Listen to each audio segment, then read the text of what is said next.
Hindi inakala ng na asawa ko na ibinigay lamang niya ang aking posisyon sa kanyang dating kasintahan, kaya nagpanggap akong patay kasama ang aming anak at umalis.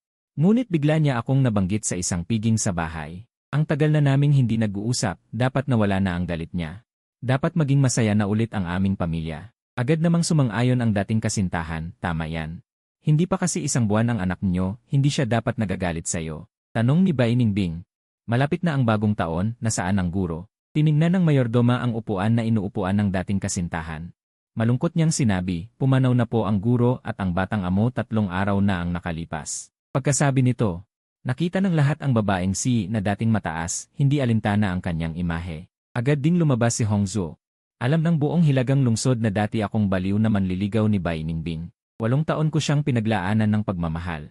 Hanggang sa naging asawa niya ako. Ngunit walang nakakaalam na noong 5 taong gulang si Bai Ningbing, ibinigay niya ang kanyang mahalagang midi-hair clip sa akin at seryosong sinabi na papakasalan niya ako paglaki niya. Noong 15 taong gulang siya. Seryoso niyang itinatoo ang mga inisyal ng aming mga pangalan sa kanyang dibdib. Kay tatag Fang Yuan. Gusto kitang mahalin araw-araw, hindi maghihiwalay magpakailanman. Noong 18 taong gulang. Walang pag-aalinlangan na sumugod si Bai Ningbing sa sunog upang iligtas ako. Tinamaan siya sa ulo ng bumabagsak na poste at kinailangan ng agarang operasyon. Bago ang operasyon, tinanggal niya ang rosaryo na suot niya mula pagkabata at ibinigay sa akin. Fang Yuan, walang makapaghihiwalay sa atin, lalo na ang maliit na amnesia. Hintayin mo ako.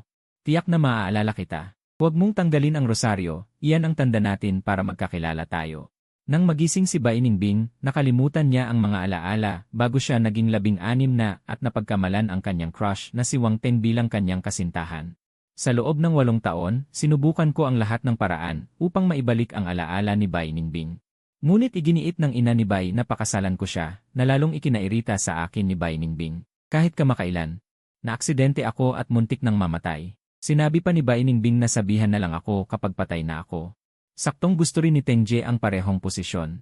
Ang mga salitang ito ay lubos na nagpabawas ng aking pagmamahal sa kanya. Binuhat ko ang aking anak at nagplano ng pagpanggap na kamatayan.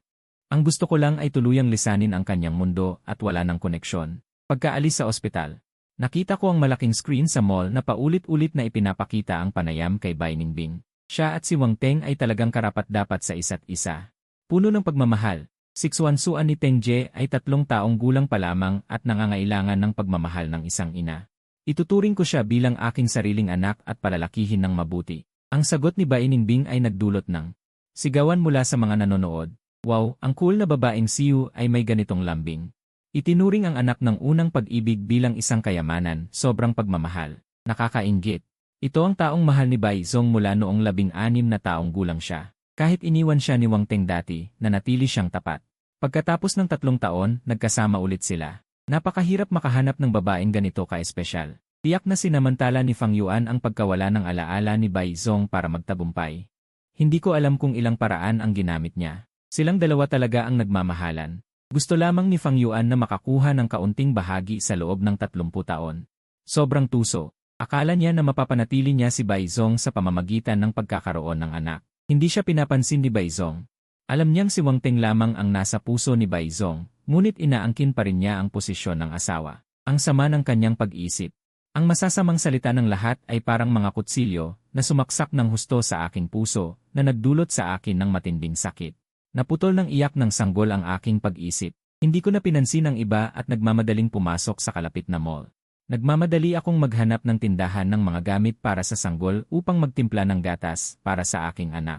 Ngunit sa kasamaang palad, nakasalubong ko si Bai Ningbing sa toy store sa unang palapag. Kasama niya ang anak ni Wang Teng at pumipili ng mga laruan.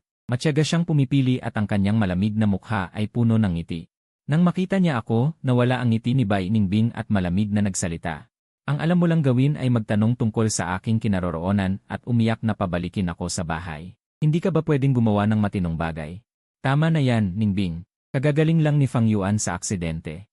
Mahina pa ang kanyang katawan at kailangan niya ng mag-aalaga sa kanya. Kung hindi siya magpapagaling ng mabuti, magkakaroon siya ng problema sa kanyang binti. Niyakap ni Wang Teng ang baywang ni Bai Ningbing, ang kanyang ngiti ay tila mapagpakumbaba. Ngunit sa totoo lang ay idineklara niya ang kanyang pag-aari. Dahil hinanap ka ni Fang Yuan, makinig ka. Umuwi ka na sa kanya ngayon. Malapit nang mag-isang taong gulang ang anak ninyo, hindi mo pa siya nakakarga kahit isang beses. Hindi nararapat. Ang anak ko ay isa lamang kasangkapan para maipakita sa mga nakatatanda. Hindi siya karapat-dapat na kargahin ko. Pinisil ni Bainingbing ang mukha ng batang lalaki na may pagmamahal. Kahit hindi ko kaano-ano sikswansuan, mas komportable ako kapag kinakarga ko siya. Ang aming pagtatalo ay muling nagdulot ng pagtingin at pagbulungan mula sa mga dumadaan. Naku, hindi ba't si Baizong at ang kanyang asawa yan? Paano nasabi niya yon gayong dugo at laman din ni Baizong ang bata? Sa loob ng 3 taon na nawala ang alaala ni Baizong, siguro Fang ang maingat na nag-alaga sa kanya. Sa tono niya ngayon, parang gusto niyang mawala ang lalaking iyon. Nga, masyadong hindi makatarungan si Baizong. Kagagaling lang ng kanyang asawa sa aksidente at mahina pa ang kanyang katawan, ngunit hindi niya man lang ito alalahanin. Nakakaawa naman, ganyan talaga ang mga tao sa ganitong sitwasyon. May mga pumupuna sa akin, mayroon ding nagtatanggol, sanay na ako. Sa pagtingin ko sa mukha ni Bainingbing na puno ng pagkasuklam, biglang sumikip ang dibdib ko, ang lalaki. Lahat ng mga nangyari noon, nakalimutan niya na wala siyang pakialam. Nasumugod siya sa nasusunog na lugar para iligtas ako, nakalimutan niya noong nagkaroon ako ng leukemia, siya ang nagpumilit na magbigay ng bone marrow. At mas lalong nakalimutan niya ang ipinangako niya, na mamahalin ako habang buhay at hindi maghihiwalay. Sa huli, ako lang pala ang nakakulong sa matatamis na alaala. Pero ayos lang, pagkatapos ng 3 araw, tuluyan na akong makakalaya sa mundo niya. Hindi na magkikita. Papalakas ng papalakas ang iyak ng sanggol, nag-aalala na ako. Bigla kong itinulak si Wang Teng na nakaharang sa akin, at tumakbo papunta sa mother and baby room sa dulo ng kalsada. Pagkatapos, narinig ko ang daing ng lalaki sa labas ng pinto, at ang nasa isip ko lang ay timplahan ng gatas ang anak ko. Sa sandaling iyon, walang tigil ang pagtunog ng cellphone ko, unang tumawag si Bainingbing. Hindi ako nag-atubiling patay nito, pagkatapos kong pakalmahin ang sanggol, lumabas ako ng mother and baby room. Nakita ko si Bainingbing na yakap si Wang Teng, nagpapahinga sa upuan, may plaster sa noo ni Wang Teng. Komplikado ang ekspresyon. Ningbing, huwag mong sisihin si Fang Yuan. Nagmamadali lang siya para sa bata, kaya hindi sinasadyang naitulak ako, hindi niya sinasadya na sirain ang mukha ko. Alam ng lalaking ito na umaasa ka sa iyong mukha para mabuhay, at sinadya ka pang itulak, napakasama ng intensyon. Ang mukha ni Bainingbing ay madilim na parang yelo, malakas na sumigaw, Fang Yuan. Humihingi ka agad ng tawad. Hindi na kailangan. Nagkunwari pang tumatanggi si Wang Teng. Pero hindi maitago ang pagmamalaki sa kanyang mga mata, walang ekspresyon akong tumingin sa kanya, at pagkatapos ay tinanggal ko ang isang personal na. Dala kong rosaryo at inabot ito, aksidente kitang nabangga ngayon, ito na lang ang pambayad. Nang marinig ito, may bahagyang pagbabago sa mga mata ni Bainingbing, nagulat din si Wang Teng.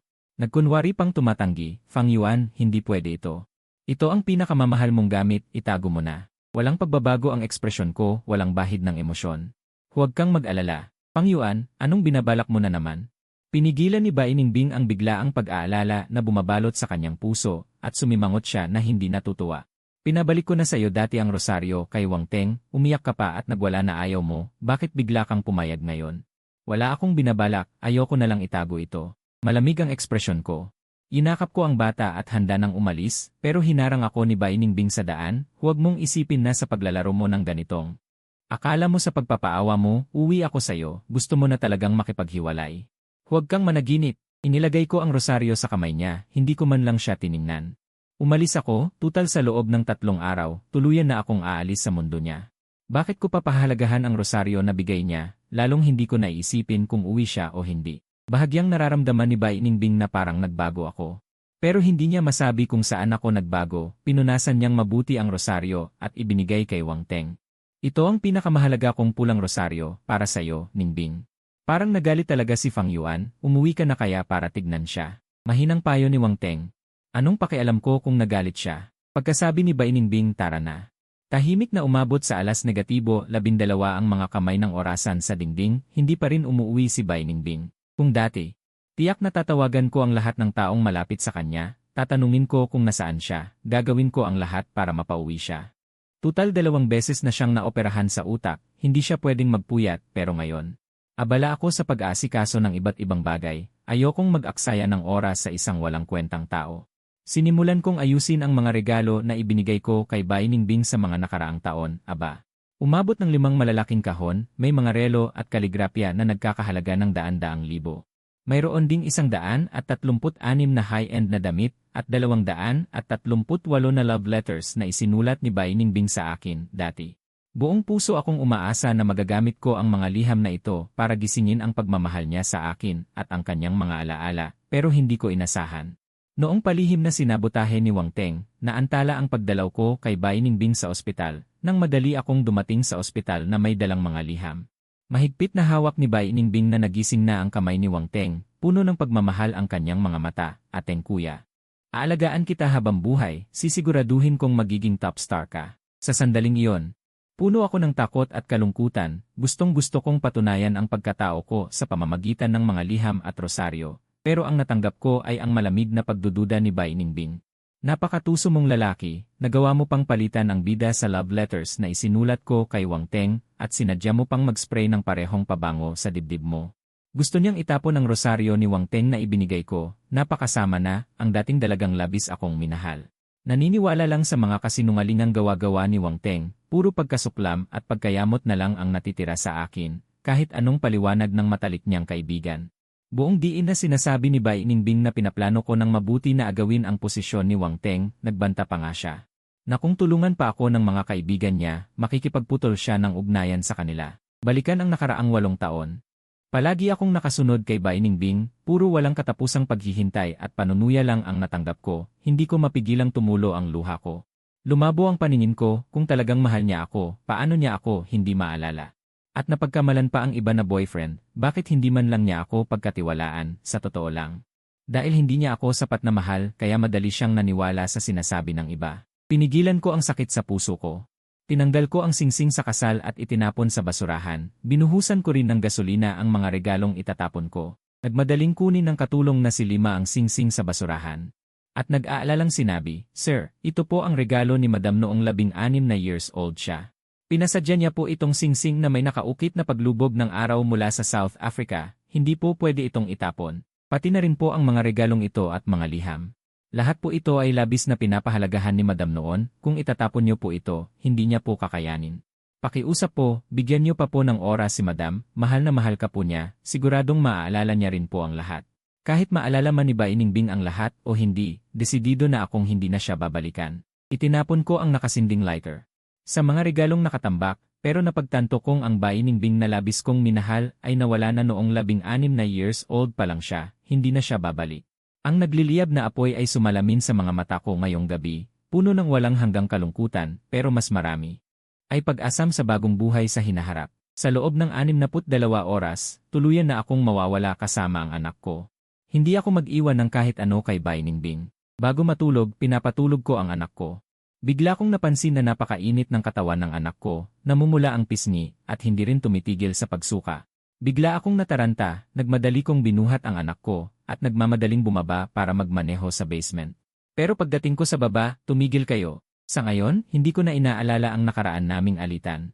Habang hirap akong magpayong sa malakas na hangin, buong lakas akong tumatakbo papunta sa kotse, kinakatok ko ang bintana at sumisigaw.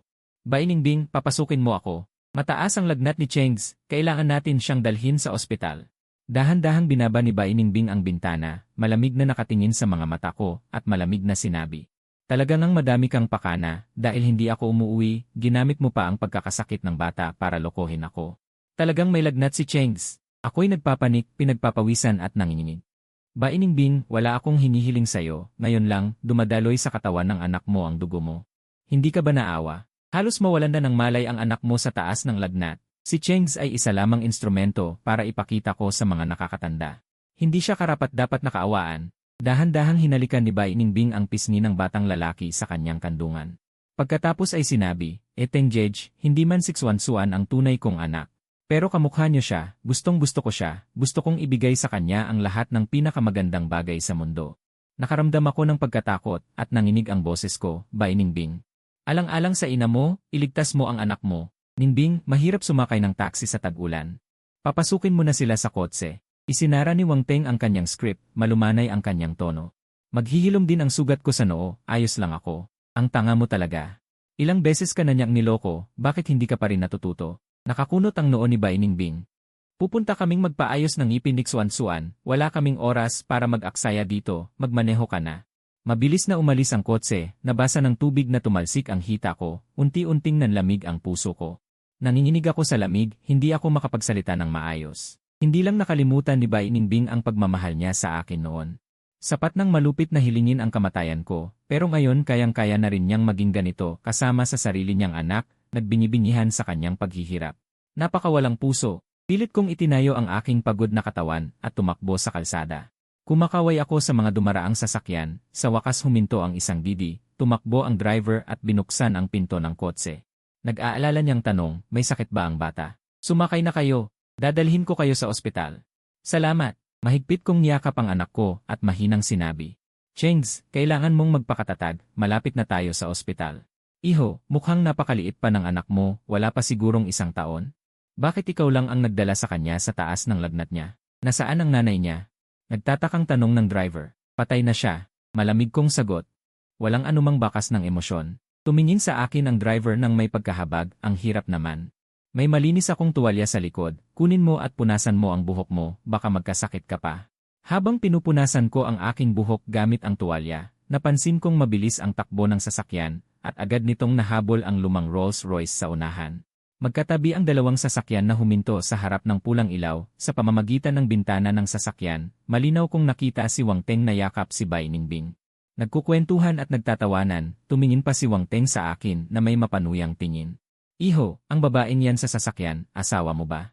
Sinundan ang driver ang tinitingnan ko, at hindi niya napigilang magmura, grabe naman, napakawalang puso. Ganyan na lang ang sakit ng anak niya, pero nakikipaglandian siya sa ibang lalaki, walang pakialam kung mamatay ang sariling anak. Anak niya nga ba? Gusto lang niyang magpalaki ng anak ng iba, habang nagmamadali kong pinupunasan ng alkohol. Ang kilikili at siko ng aking anak, nag-aalala kong sinabi, Manong, pakibilisan po. Sa wakas ay nakarating ang sasakyan sa ospital, at agad dinala ang aking anak sa emergency room para bigyan ng lunas, nagbigay ang doktor ng reseta. Dahil premature ang bata, ang mga gamot na ginamit ay imported, aabot sa mahigit 20,000 ang babayaran. Pagkatapos kong ikasal, nagbitiw ako sa trabaho at buong pusong inalagaan si Bai Ningbing, ang nag-iisang 200,000 ipon ko. Ay nagastos na sa aking anak, halos wala na akong pera ngayon, kinuha ko ang ilang black card na ibinigay ni Bai Ningbing noon. Sinubukan ko ang lahat, ngunit napagtanto kong lahat ay ipinatigil na. Wala na akong ibang paraan. Tinawagan ko si Bai Ningbing, agad itong sinagot, at narinig ko ang boses ni Wang Teng. Fang Yuan, bakit? Sinamahan ni Ningbing si Xuan para magpaayos ng ngipin. Bago pa man ako makapagsalita. Narinig ko ang tunog ng nahulog na telepono, pagkatapos ay ang boses ni Wang Teng, Ningbing, hindi ba masakit ang balikat mo? Umupo ka lang dyan, masasahihin kita. Labis akong nadismaya at binaba ang telepono, nag-aalala kung kanino ako hihiram ng pera para pansamantala. Agad na nagpresenta si Etik Xiao mula sa emergency room na tulungan akong bayaran ang bahagi ng gastusin sa medisina, ako'y nagulat at naantig. Tumango ako ng malalim kay Etik Xiao, maraming salamat po talaga. Noon ay ginawa ninyo ang lahat upang iligtas ang buhay ng aking anak. Pagkatapos niyang manatili sa loob ng 15 araw, nakaramdam ako ng init sa puso sa pagtulong ni Etik Xiao sa oras ng pangangailangan. Hindi ko mapigilan ang aking mga mata na maging malungkot. Ang mga estranghero na ilang beses ko pa lamang nakita ay nag-aalok na ng tulong. Samantalang ang aking asawa, para parusahan ako, hindi lamang niya ipinatigil ang lahat ng aking bank account. Hindi niya pinapansin ang aming anak, abala pa siyang tumawa at magsaya kasama ang kanyang kasintahan. Ako bilang asawa ay walang dignidad, walang halaga. Ginoong Fang, para sa iyong anak, kailangan mong magpakatatag. Mahinang pag-aalo ni Etik Xiao sa akin. Mabubuhay akong mabuti para kay Chengs. Sabi ko sa garalgal na boses. Nga pala, Ginoong Fang, may bagong gamot na matagumpay na nagawa ang aming ospital. Tumingin sa akin si Etik Xiao. Dito ay maaaring ayusin ang nasirang nerve sa utak, baka makatulong kay Bai Ningbing na agad na maalala, hindi mo babalak sabihin sa kanila. Pagkatapos ng birthday party ng anak mo sa Makalawa, saka mo na lang sabihin sa kanya. Pagkalipas ng 2 oras, nakontrol na ang mataas na lagnat ng aking anak, mahigpit kong niyakap ang aking anak at hindi ko mapigilang umiyak. Nabasa ang maliit na mukha ng aking anak, sabi ni Etik Xiao, kung nahuli pa ng 0 minuto. Maaaring magkaroon ng cerebral palsy ang bata dahil sa mataas na lagnat. Ang batang ito ay ipinanganak na may timbang na 4 libra at kalahati lamang, at mahirap siyang nanatili sa loob ng kalahating buwan bago nakaligtas. Dahil ayaw sa akin ni Bai Ningbing, hindi niya rin pinapansin ang aming anak, ayaw niyang magpadede. Napaos na ang boses ng bata, pero ayaw niya itong yakapin, ngayon pa dahil sa kanyang kalupitan. Halos magkaroon ng kapansanan ang aming anak, ang ganyang tao, karapat-dapat bang maging ina? Wala siyang karapatang maging tao. Hahayaan ko siyang magsisi sa kanyang mga ginawa ngayon pagkatapos niyang maalala ang lahat. Pagkatapos niyang maalala ang lahat, hindi na niya kami makikita ng aking anak, hahayaan ko siyang pahirapan ng konsensya gabi-gabi. Magpakailanman niyang pagdusahan ang kanyang budhi. Niyakap ko ang aking anak para kumuha ng gamot sa itaas. Sa elevator ay nakasalubong ko si Bai Ningbing. Nayakap ang anak ni Wang Teng, siya'y nakangiti, at buong pagmamalaki niyang sinabi. Teng kuya, huwag kang magtipid ng pera, ang ipagawa mo sa ngipin ng bata ay ang pinakamahal na materyales. Ang 108,000 sa akin ay parang bumili lang ng bag. Ibinaba ko ang aking mga mata. Itinago ang lamig sa aking mga mata, pinagmamasdan, naghihintay, pagkatapos maalala ni Bai Ningbing ang lahat. Magiging bukas palad pa rin kaya siya sa anak ni Wang Teng. Sabik na akong makita ang kanyang pagbagsak at pag-iyak. Salamat asawa ko sa pagiging mabuti kay Xuan. Tumingala si Wang Teng at nakita ako sa elevator. Ngumiti siya ng bahagyang hindi komportable. Fang Yuan, ayos lang ba si Chengs mo? Mukhang hindi maganda ang iyong pakiramdam. Kung hindi, hayaan mo si Ningbing na tulungan kang alagaan ang bata. Tumutulong din siya sa akin na alagaan ang anak ko. Walang pakialam na umismid si Bai Ningbing. Fang Yuan, para pilitin akong bumalik sa bahay, nagagawa mo ang lahat. Hindi ka nahihiyang saktan ang sarili mong anak, sinasadya mo pang pumunta sa ospital para harangin ako. Paano ka naging ganyan? Kababae mong tao, walang hiya. Hindi ko siya pinansin, yumuko ako at abala sa pag-aayos ng damit ng aking anak. Hindi ko inaasahan na biglang mapaputol ang bag ng mga gamit ng ina na dala ko, ang bote ng gatas ng bata. At lampin ay nakakalat sa sahig, pinigilan ko ang aking galit, at hirap akong tumingala mula sa lupa. Simpleng yumuko para pulutin ang gamit. Sa sandaling iyon, inalalayan ni Wang Teng ang aking braso. Fang Yuan, may sugat ka sa binti, huwag kang basta-basta bumalaw. Ako na ang pupulot para sa'yo, Kuya Ateng. Huwag mo siyang pansinin. Biglang hinila ni Bai Ningbing si Wang Teng sa kanyang likuran, hindi niya gusto ang tono. Sino ang nakakaalam kung anong masama na naman ang binabalak niya? Gusto kanyang saktan, lumayo ka sa kanya, Ningbing. Huwag kang magkaroon ng ganyang pagtatangi kay Fang Yuan. Isa naman tayong dormitoryo dati, malumanay ang tono ni Wang Teng. Bagamat dati ay mabagal siyang natuto, pero nagsisikap talaga siya. Sobrang sipag niya pero panghuli pa rin siya sa buong antas. Panunuyan ni Bai Ningbing. Napakasama kung ganito ang maging ama ng pag-aaral ni Chengs. Nakakahiya. Ang anak ko ang nakakahiya dahil mayroon siyang inang katulad mong walang pagmamahal. Pinilit kong tiisin ang sakit sa aking binti. Pinulot ko ang baso ng tubig ng bata. Malamig ang aking ekspresyon. Huwag mo nang ipagpanggap na ina ka ni Chengs. Dahil hindi ka karapat-dapat. Hindi makapaniwalang tiningnan ako ni Bai Ningbing. Bigla kong naramdaman na medyo iba na ako sa kanyang harapan. Dati, sa kanyang harapan, palagi akong sumusunod at hindi ko siya kayang sagutin. Fang Yuan, huwag mo nang laruin ang iyong mga laro ng pagpapahirap. Madilim ang mukha ni Bai Ningbing. Nilinaw ko sa iyo na kahit anong gawin mo, hindi ako uwi. Bago pa man siya matapos magsalita, binuhat ko na ang bata at lumabas ng elevator. Bigla akong huminto sa aking mga yapak. Gulat na gulat ang aking mga mata. Nakita ko ang isang maliit na kamay na lumabas mula sa asul na lampin. Hinawakan nito ang manggas ni Bai Ningbing. Tila may sinasabi siya sa kanya. Ang mga dumi ng gatas sa bibig ng bata ay dumaloy pababa sa gilid ng kanyang bibig. Tumulo ito sa likod ng kamay ni Bai Ningbing. Natigilan si Bai Ningbing. Mabilis niyang inalis ang kamay ng bata. Padabog niyang hinubad ang kanyang puting damit at itinapon sa basurahan, saka sumimangot at malakas na sumigaw. Ano ba yan? Nakakadiri. Natakot ang bata sa kanyang marahas na tono. Itinago niya ang kanyang ulo sa aking dibdib at malungkot na umiyak. Chengs, maging mabait ka. Huwag kang umiyak. Yakapin kita dito. Sinisinghat ko. Dahan-dahan kong pinunasan ang mga luha sa sulok ng mga mata ng bata. May pumipigil sa aking boses. Palagi kang sasamahan ni Papa. Anak, mula ngayon, tayong mag-ama ay magtutulungan sa isa't isa. Mabuhay tayo ng maayos. Nang marinig ni Bai Ningbing ang aking mga salita, hindi niya napigilan ang paghinto sa kanyang mga yapak. Tiningnan niya ako na nasiraan ng loob. Hindi niya maiwasang makaramdam ng isang lihim na pagkabalisa sa kanyang puso. Nararamdaman niya na tila may isang bagay na unti-unting lumalayo sa kanyang kontrol. Ningbing, dumudugo ang ilong ni Xuan. Sabi ni Wang Teng nang may pagkabalisa. Dali mo siyang dalhin sa banyo para linisin. Binawi ni Bai Ningbing ang kanyang isipan. Mabilis niyang dinala si Xuan para umalis. Hindi pa siya nakakalayo, bigla siyang huminto. Malamig ang kanyang boses. Fang Yuan, sa makalawa ang kaarawan ng bata. Darating ang aking ina. Binabalaan kita na huwag kang gumawa ng gulo sa akin. Kung hindi, huwag ka nang umasang makakapasok pa sa bahay. Yumuko ako. Isang malamig na ngiti ang lumitaw sa sulok ng aking bibig. Hindi ako sumagot. Sa loob ng 24 na oras, aalis na ako kasama ang bata. Tungkol naman sa kaarawan ng bata, isang kasunduan sa diborsyo ang kanyang matatanggap. Kinabukasan, pagsikat ng araw, nakipag-ugnayan ako sa isang ahente para dalhin ang isang customer para tingnan ang bahay.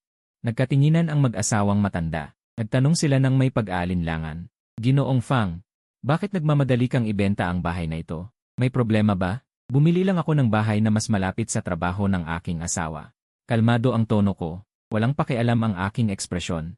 Ang pangalan ko lang ang nakasulat sa bahay na ito. Malinaw ang titulo at walang anumang pagtatalo. Kung gusto nyo talagang bumili, maaari ko pa itong ibaba ng 50,000. Ngunit kailangang bayaran ang halaga ng bahay ng buo. Mabilis na sumang-ayon ang mag-asawang matanda. Nilagdaan nila ang kanilang mga pangalan sa kontrata. Pagkatapos, sumama ako sa kanila sa tanggapan ng ari-arian para iproseso ang paglilipat ng pagmamay-ari. Nag-utos din ako sa isang ahente para bumili ng isang bahay na maaaring lipatan agad. Pagkatapos kong matapos ang mga bagay na ito, kinansela ko ang lahat ng aking mga bank card. Pagkatapos ay nagmamadali akong pumunta sa bulwagan ng pamahalaan para kunin ang aking bagong pasaporte. Bumili rin ako ng tiket para umalis sa Nancheng kinabukasan. Paggabi, kinalagkad ko ang aking pagod na katawan pauwi. Pagpasok ko pa lang sa pinto, hindi ko inaasahang makita ang isang pares ng kulay kape na sapatos na hindi akin sa ibabaw ng istante ng sapatos. Sa isang iglap, bumuhos ang ingay sa aking utak. Tila sumabog ito. Ang buo kong katawan ay natumba habang tumatakbo pataas. Pagpasok ko sa pangunahing silid, nakita ko si Wang Teng na nakatayo sa tabi at iginuguhit ang kilay ni Bai Ningbing. Magkasama silang nagmamahalan. Halos umaapaw ang pagmamahalan. Nang marinig ang ingay, isang bakas ng pagkabalisa ang lumitaw sa mukha ni Wang Teng.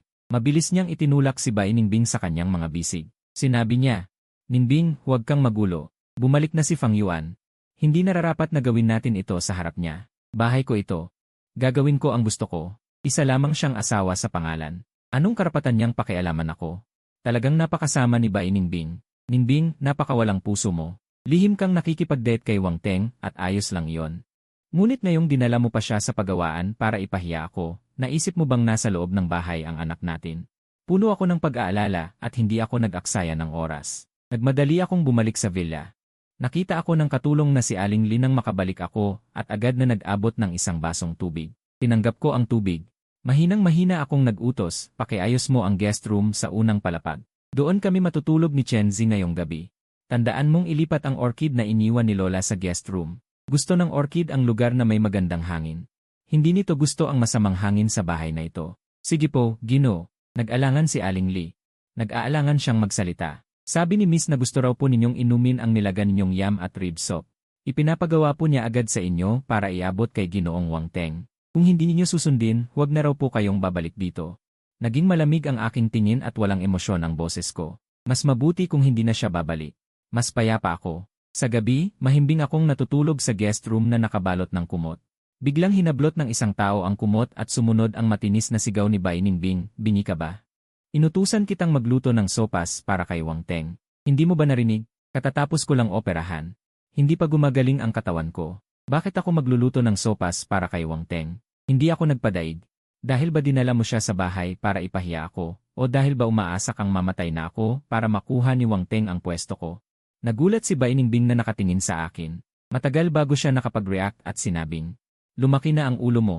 Nangangahas ka na ngayong sumagot sa akin. Bibilang ako hanggang 3. Kung hindi ka pa rin kikilos, ako ang Pilit kong tiniis ang matinding sakit mula sa sugat sa aking binti.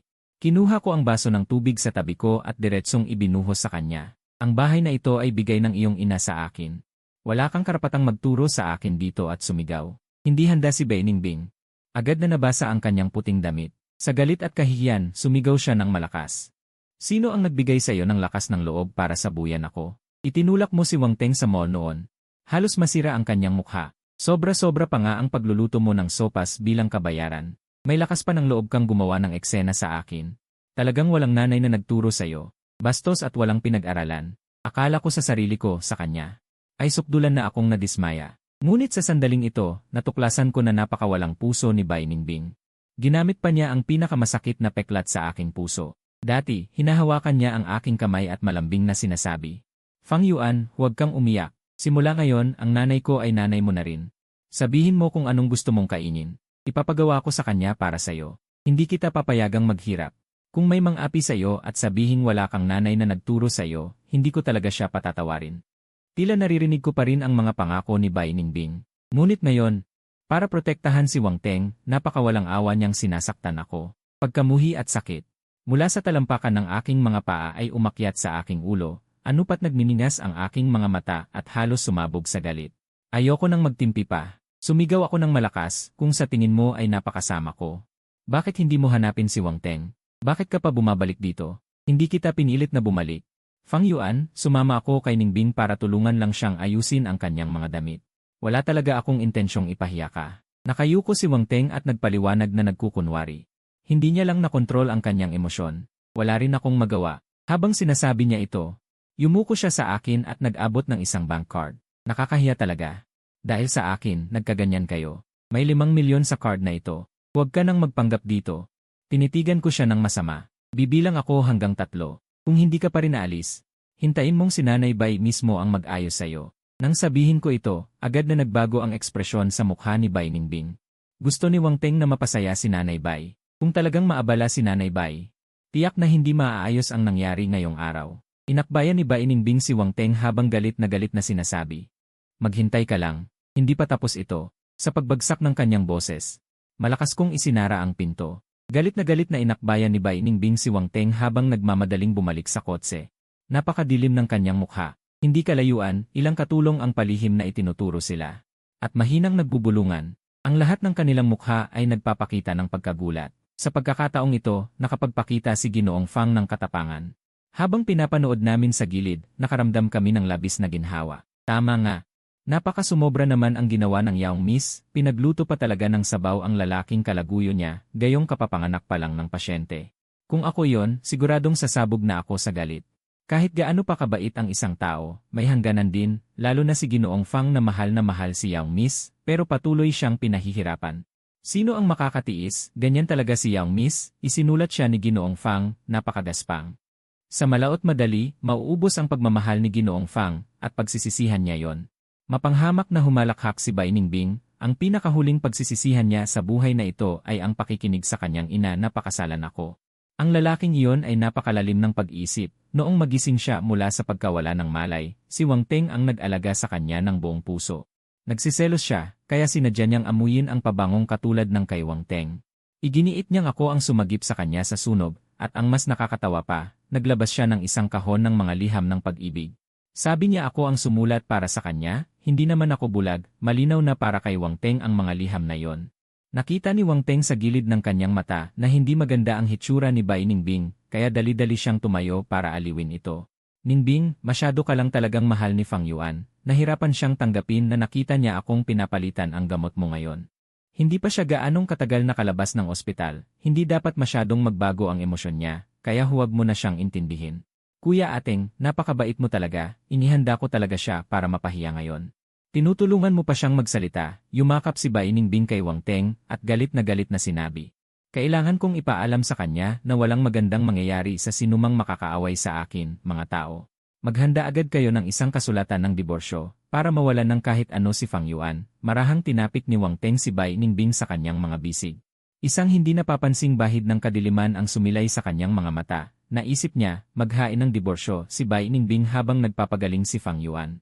Teek papayag si Fang Yuan na labis na nasisiraan ng loob, sa gayon.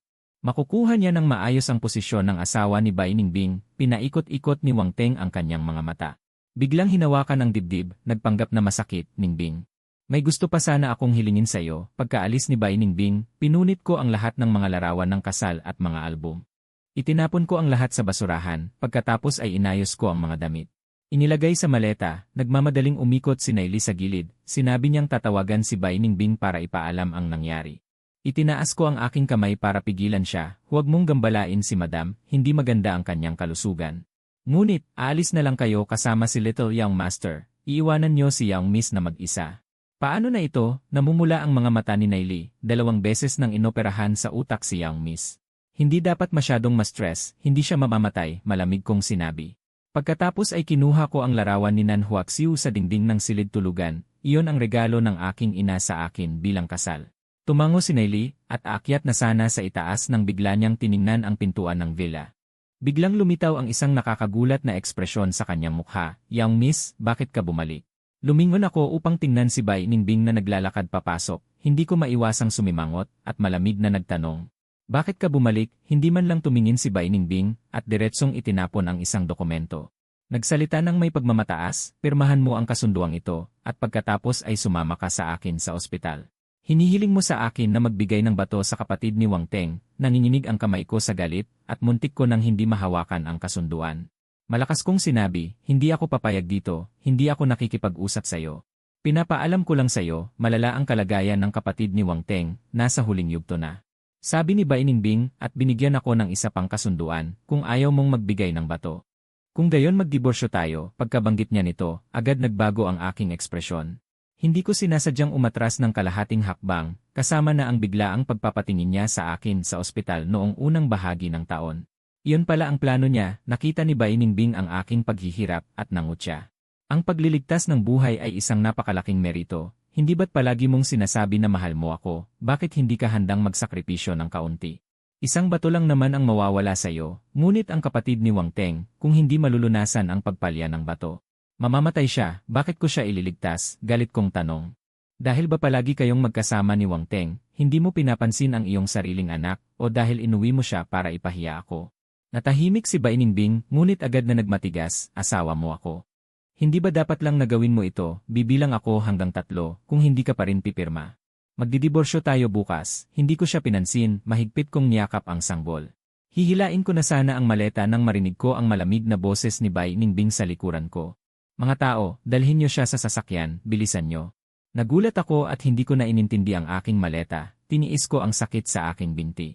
Hila-hila ang sugatang binti, pilit akong tumakbo palabas ng mansyon, ngunit hindi ko akalain na pagkalabas ko ay agad akong napaligiran ng isang grupo ng mga bodyguard. Hindi pa gumagaling ang sugat ko sa binti at buhat ko pa ang anak ko. Hindi talaga ako kalaban ng mga taong ito. Sa huli, sa pilitan akong isiniksik sa likod ng kotse. Narinig ko ang anak ko sa likod na upuan na umiiyak ng napakalakas at labis akong nag-alala. Sumigaw ako ng malakas. "Bai Ningbing, tinakot mo ang bata. Anong iniiyak-iyak mo? Hindi naman siya mamamatay." Naiinip na sinabi ni Bai Ningbing sa kanyang assistant, "Hoy, kayo. Pakainin si Chengs ng gamot." Nakakabingi na. Ang assistant na nakaupo sa passenger seat ay biglang nanlaki ang mga mata at natataranta, "Presidente. Hindi maaaring bigyan ng gamot ang ganito kaliit na bata. Makakasama ito sa baga at magdudulot ng permanenteng pinsala. Hindi naman mamamatay ang bata. Bilisan mo ang pagpapakain ng gamot." "Bai Ningbing, para kang demonyo." Lubusan na akong nawalan ng kontrol. Gusto ko silang pigilan, ngunit malupit na pinalo ng bodyguard ang ulo ko.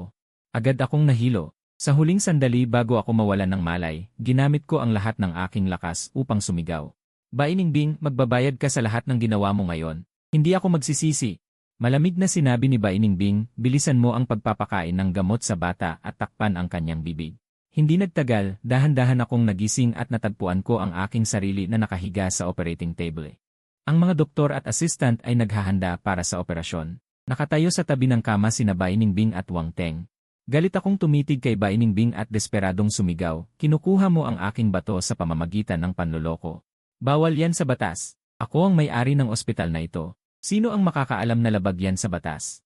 Pinutol ni Bai Ningbing ang sinasabi ko at itinaas ang mga dokumento sa kanyang kamay. "At saka, nilagdaan mo na ang kasunduan sa donasyon ng bato. Nakasulat yan sa papel, nagpapahiwatig na voluntaryo kang magbigay." Tiningnan ko si Wang Teng, ang kanyang hindi maitatangging pagmamayabang ay nagpanginig sa akin ng husto. Nakangiting sinabi ni Wang Teng na may buong pagmamalaki, "Fang Yuan. Maraming salamat sa pagpayag mong mag-donate ng bato para sa kapatid ko. Paglabas mo ng ospital, tiyak na magpapasalamat ako sa iyo. Maghahanda na kami para sa operasyon. Maaari bang maghintay sa labas si Ginang Bai Ningbing at Ginoong Wang?" Sa sandaling ito, lumapit ang doktor. Sinundan ko ang boses at tumingin. At natuklasan ko na ang surgeon ay si Eric Xiao. Sa pagtataka at pagkadismaya, wala akong nagawa kundi ang ipikit ang aking mga mata. Si Bai Ningbing, na naglalakad papunta sa pinto, ay nakadama ng bahagyang kirot sa kanyang puso nang makita ang mga luha sa gilid ng aking mata na hindi pa natutuyo. Ngunit pinigilan pa rin niya ang kanyang pagkabalisa at sinabi, "Fang Yuan. Mula ngayon, uwi ako 1 beses kada taon bilang kabayaran sa iyo. Huwag kang maging gahaman." Mahigpit kong kinuyom ang aking mga kamao at hindi sumagot sa kanya. Pagkatapos ng operasyon na ito, aalis agad ako kasama ang bata at hindi na magtatagal pa kahit isang sandali. Sa isang pak, hindi nagtagal nang ako ay puno ng kawalan ng pag-asa, biglang namatay ang ilaw sa operating room. Isang tao ang gumising sa akin mula sa pagkakahimatay, Ginoong Fang, sumama ka sa akin. Nang marinig ko ang boses ni Edsik Xiao, labis akong natuwa at agad na tumalon mula sa kama. Sumunod ako sa kanya palabas ng gilid na pinto ng operating room at tumakbo papunta sa likuran, sumakay sa naghihintay na kotse sa likod na pinto ng ospital. Binigyan ko si Chengs ng gamot upang maibsan ang mga side effect ng gamot na ibinigay sa kanya. Umalis na kayo agad. Tumingin ako sa kanya na may pasasalamat at sumigaw sa driver, Manong. Magmaneho ka. Inutusan ko ang driver na dalhin ang kotse sa ilog, hindi ko nakalimutan ang usapan sa ahensya ng pagpapanggap na patay. Itinaas ko ang aking cellphone at nagsimulang mag-record. Ayon sa gusto mo, ibinigay ko sa inyo ang posisyon ng kanyang asawa. Pagkatapos, ibinigay ko ang record na ito, kasama ang record ng tawag ko kay Wang Teng sa mga tauhan ng ahensya ng pagpapanggap na patay. Pakiusap, tulungan niyo akong pagsamahin ang mga record na ito para masigurong walang bakas na matutunton. Ginoong Fang, kukumpirmahin ko muli sa inyo, ang pinili ninyong paraan ng pagpapanggap na patay ay ang aksidenteng walang bakas. Sigurado ako. Pagkatapos kong sabihin yon, binitbit ko ang aking maleta at mabilis na naglaho sa madilim na gabi. Isang kidlat ang bumiyak sa langit na sumasalamin sa aking malamig na mga mata. Maghintay ka lang. Pagkaalis ko, magsisimula na ang bangungot ni Wang Teng. Dahil dito, mababaliw si Bai Ningbing. Siguro, ito rin ang simula ng paggaling ng alaala ni Bai Ningbing. Matapos malaman ni Bai Ningbing na nakatakas ako sa ospital. Naggitngit siya sa galit at agad na nagpadala ng mga tao upang maghanap sa Nancheng sa buong gabi na binaliktad ang buong Nancheng. Ngunit hindi nila natagpuan ang anino ko. Isang donor na tumutugma sa bato ng kapatid ko. Kung makita mo si Fang Yuan, huwag mo na siyang piliting mag-donate ng bato. Tutal, kung kulang ang isang bato ng lalaki, tiyak na hindi na kasing lakas ang kanyang katawan. Pagtatawanan pa ako ng mga tao. Kailangan niyang i-donate ang kidney na yan. Nakakatakot ang madilim na itsura ni Bai Ningbing. Sumuway siya. Naglakas loob makipagsabuatan sa mga tao sa ospital para tumakas. Kung hindi ko siya didisiplinahin, hindi niya malalaman kung sino siya. Matagal na naghintay si Bai Ningbing kasama si Wang Teng. Nang makarating siya sa hotel kung saan ginaganap ang birthday party. Puno ng mga bisita ang hotel. Nagbubulungan ang lahat. Pero hindi nila ako nakita ni ang anak ko. Malinaw na ngayon ang birthday party ng anak ko. Huli ka pa. Napakawalang galang. Galit na galit ang nanay ni Bai. Paano mo na naman ininis ang manugang ko? Wala na ring signal ang cellphone niya. Nagkaroon kami ng kaunting pagtatalo kagabi. Nagmamaktol siya. Walang pakialam na sabi ni Bai Ningbing. Huwag mo na siyang pansinin. Siguradong lilitaw siya sa loob ng isang oras. Kilala ko siya. Palaging iginagalang ni Ming. Napakagandang okasyon ang birthday party ng bata. Siguradong pupunta siya. Pagkatapos ay kakausapin ko siyang mabuti. Ngunit lumipas ang 4 na oras, hindi pa rin ako nagpakita. Lumakas ang bulungan ng mga bisita. Ningbing, tawagan mo si Fang Yuan. Kausapin mo siyang mabuti. Seryosong payo ng nanay ni Bai. Hindi masaya ang tono ni Bai Ningbing. Hindi siya makarating sa ganito kahalagang okasyon. Sadyang pinapahiya niya ako. Naghihintay ako mula umaga hanggang hapon, pero hindi pa rin ako nagpapakita. Pinalibutan ng mga bisita si Bai Ningbing. Sabi ng isa, baka nakidnap siya. Kung nakidnap, dapat kanina pa tumawag ang mga kidnapper. Nabalitaan ko na nag-away ng malaki si Yifang at si Bai Ningbing kahapon. Baka sa galit niya, nagpakamatay siya at ang bata sa ilog. Tutal, alam ng lahat. Hindi niya nakukuha ang pagmamahal ni Bai Ningbing. Niligawan ni Yifang si Bai Ningbing ng 8 taon bago sila nagpakasal. Siguro hindi siya magpapakamatay. Nabalisa si Bai Ningbing sa usapan ng lahat. Naalala niya ang panunuyo ni Fang Yuan sa kanya. Ang eksena ng operasyon sa pagdodonate ng kidney sa ospital. Lalo siyang kinabahan. Dati, baliw na baliw sa kanya ang lalaking ito. Kung sakaling mag-isip siya ng masama. Hindi. Pilit na kinumbinsi ni Bai Ningbing ang sarili niya. Mahal na mahal ni Fang Yuan ang anak niya. Siguradong hindi niya basta-basta susukuan ang buhay. Baka nagtatago lang siya sa bahay. Naghihintay na bumalik ako. Sa isip ni Bai Ningbing, dali-dali siyang tumakbo palabas ng hotel. Nagmamadali siyang umuwi, pero nakita niya ang truck ng kumpanya ng paglilipat na nakaparada sa harap ng villa. Naglilipat ng mga gamit ang mga trabahador sa loob ng bahay. Nang makita ito ni Bai Ningbing, sumugod siya at hinawakan ang matandang lalaki na nagdidirekta. Bahay ko ito. Anong ginagawa niyo? Ibinebenta ng asawa niyo ang bahay na ito sa amin kahapon. Nasa akin ang titulo. Sabi ng matanda sabay kuha ng titulo. Ano? Biglang namutla ang mukha ni Bai Ningbing. Agad niyang kinuha ang titulo. Nahulog ang tingin niya sa pangalan ng estrangherong may-ari. Hindi makapaniwalang bumulong, ibinenta niya ang aming bahay.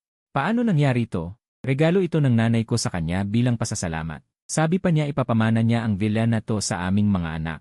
Nakikipagsabuatan kayo sa kanya para lokohin kami. Itinulak ni Bainingbing ang humaharang sa kanya. Nagmadali siyang tumakbo papasok ng bahay. Pagpasok niya sa sala, napansin niya na nawawala ang asul na bulaklak na painting na nakasabit sa dingding. Wala na ang lahat ng litrato na nakadisplay sa bahay. Kahit ang kahon na gawa sa mahogany na laging inaalagaan ni Fang Yuan sa aparador sa gilid ng mesa. Nawawala rin ang mga love letter. Fang Yuan, lumabas ka. Nag-aalala siya. Binuksan niya isa-isa ang bawat kwarto. Tumakbo siya palabas ng kwarto. Hinawakan niya ang dumadaang katulong. Namumula ang mga mata niya at galit na galit siyang nagsabi.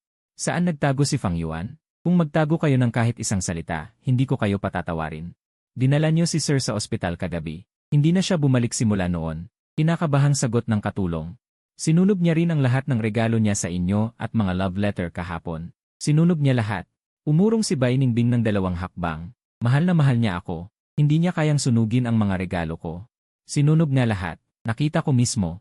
Nang makita ng katulong ang nanlulumong mukha ni Bainingbing. Mas lalo siyang kinabahan. Naroon din si Aling Li noon. Nag-alala siya na may masamang mangyayari. Tatawag na sana siya kay Ginang. Pero pinigilan siya ni Sir. Pinayuhan namin siya. Pero iginiit pa rin ni Sir na sunugin ang mga regalo niya sa inyo at mga love letter. Hindi ako naniniwala. Pinilit ni Bainingbing na alisin ang sakit. Pilit niyang inalala kung saan siya maaaring pumunta. Alam ko na. Siguradong tumakbo siya sa bahay na iniwan ng nanay niya para hintayin ako. Kumalma si Bainingbing. Fang Yuan, hindi mo ako maloloko.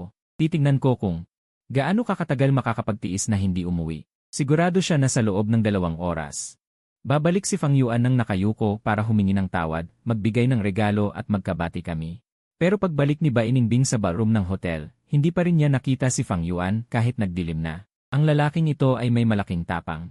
Matagal na niyang pinagbibigyan ito, pagbalik niya, kailangan niyang magtatag ng maayos na disiplina. Roxue, bilisan mo at sunduin mo ang aking manugang at ang aking mahal na apo, narinig mo ba?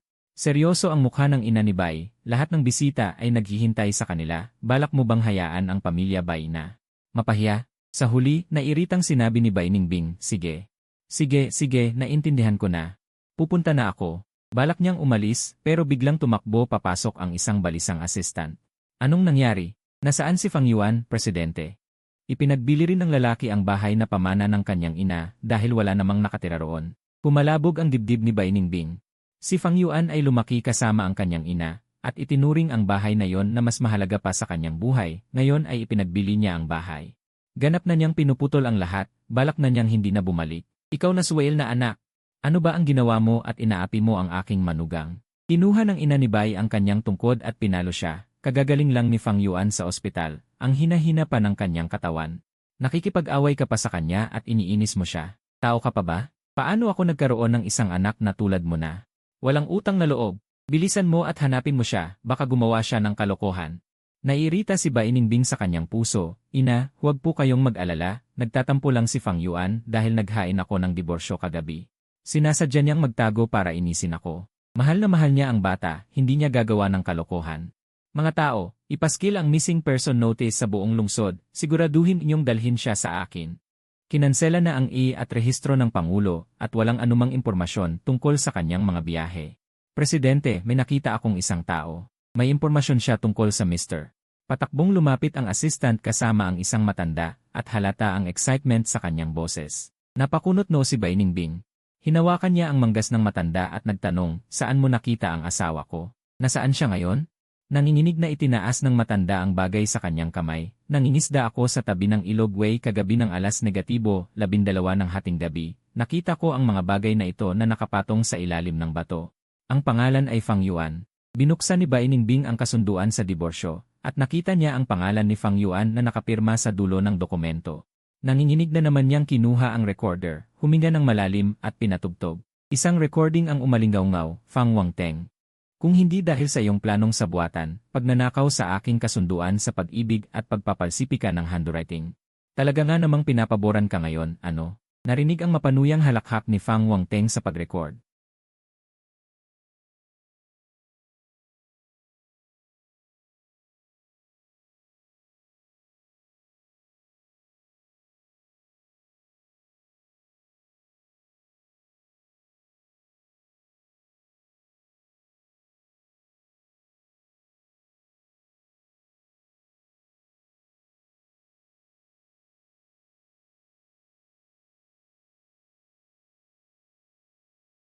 Inabot muli ng matanda ang laman ng kanyang lambat.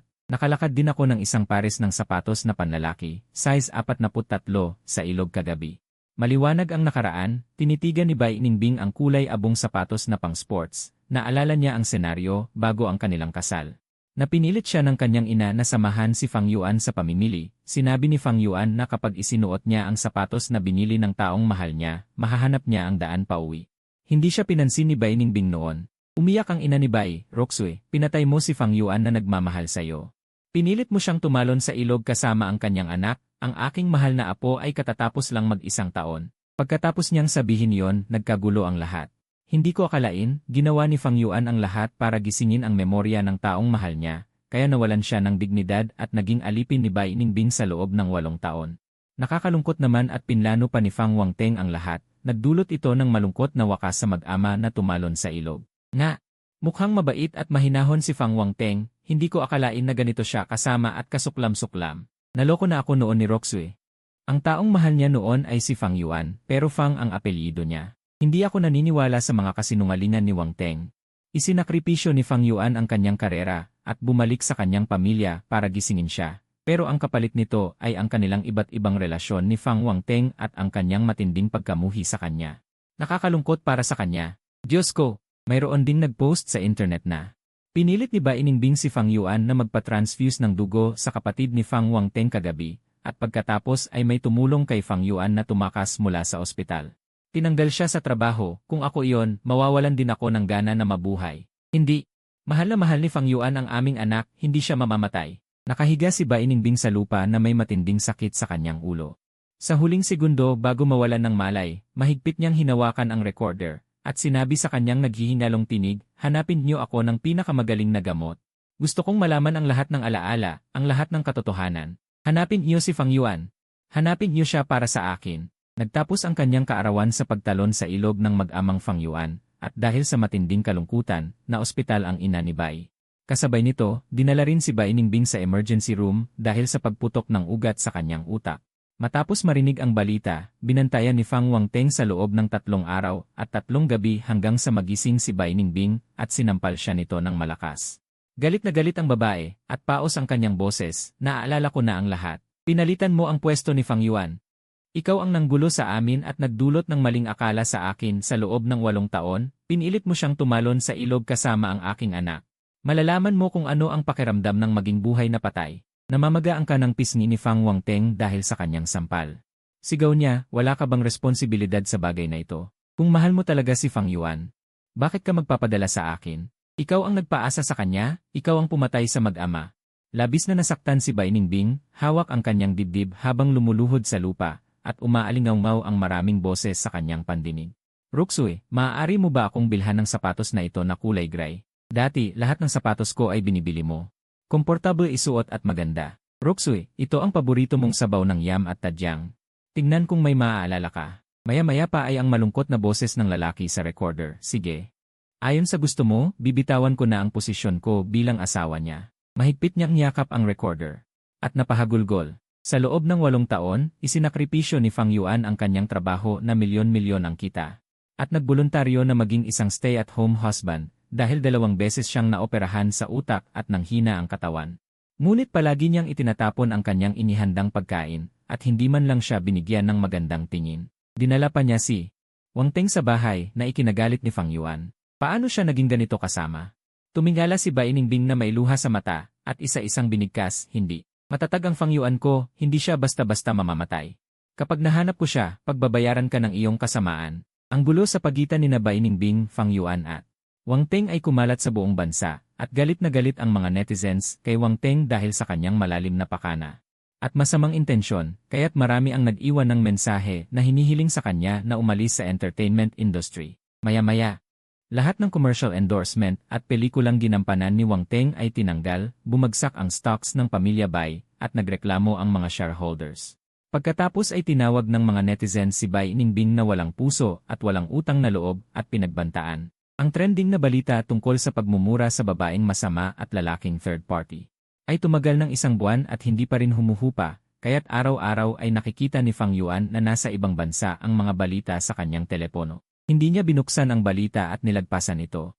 Hindi na niya gusto si Bai Ningbing, kaya hindi na niya kailangang alalahanin ang buhay at kamatayan ng taong iyon. Si Fang Yuan ay pinalitan na ang pangalan bilang Fang Ze. Mayroon siyang sariling outdoor supply store at minamahal na anak, at nagtatalo sa internet paminsan-minsan, at namumuhay ng simple at payapa.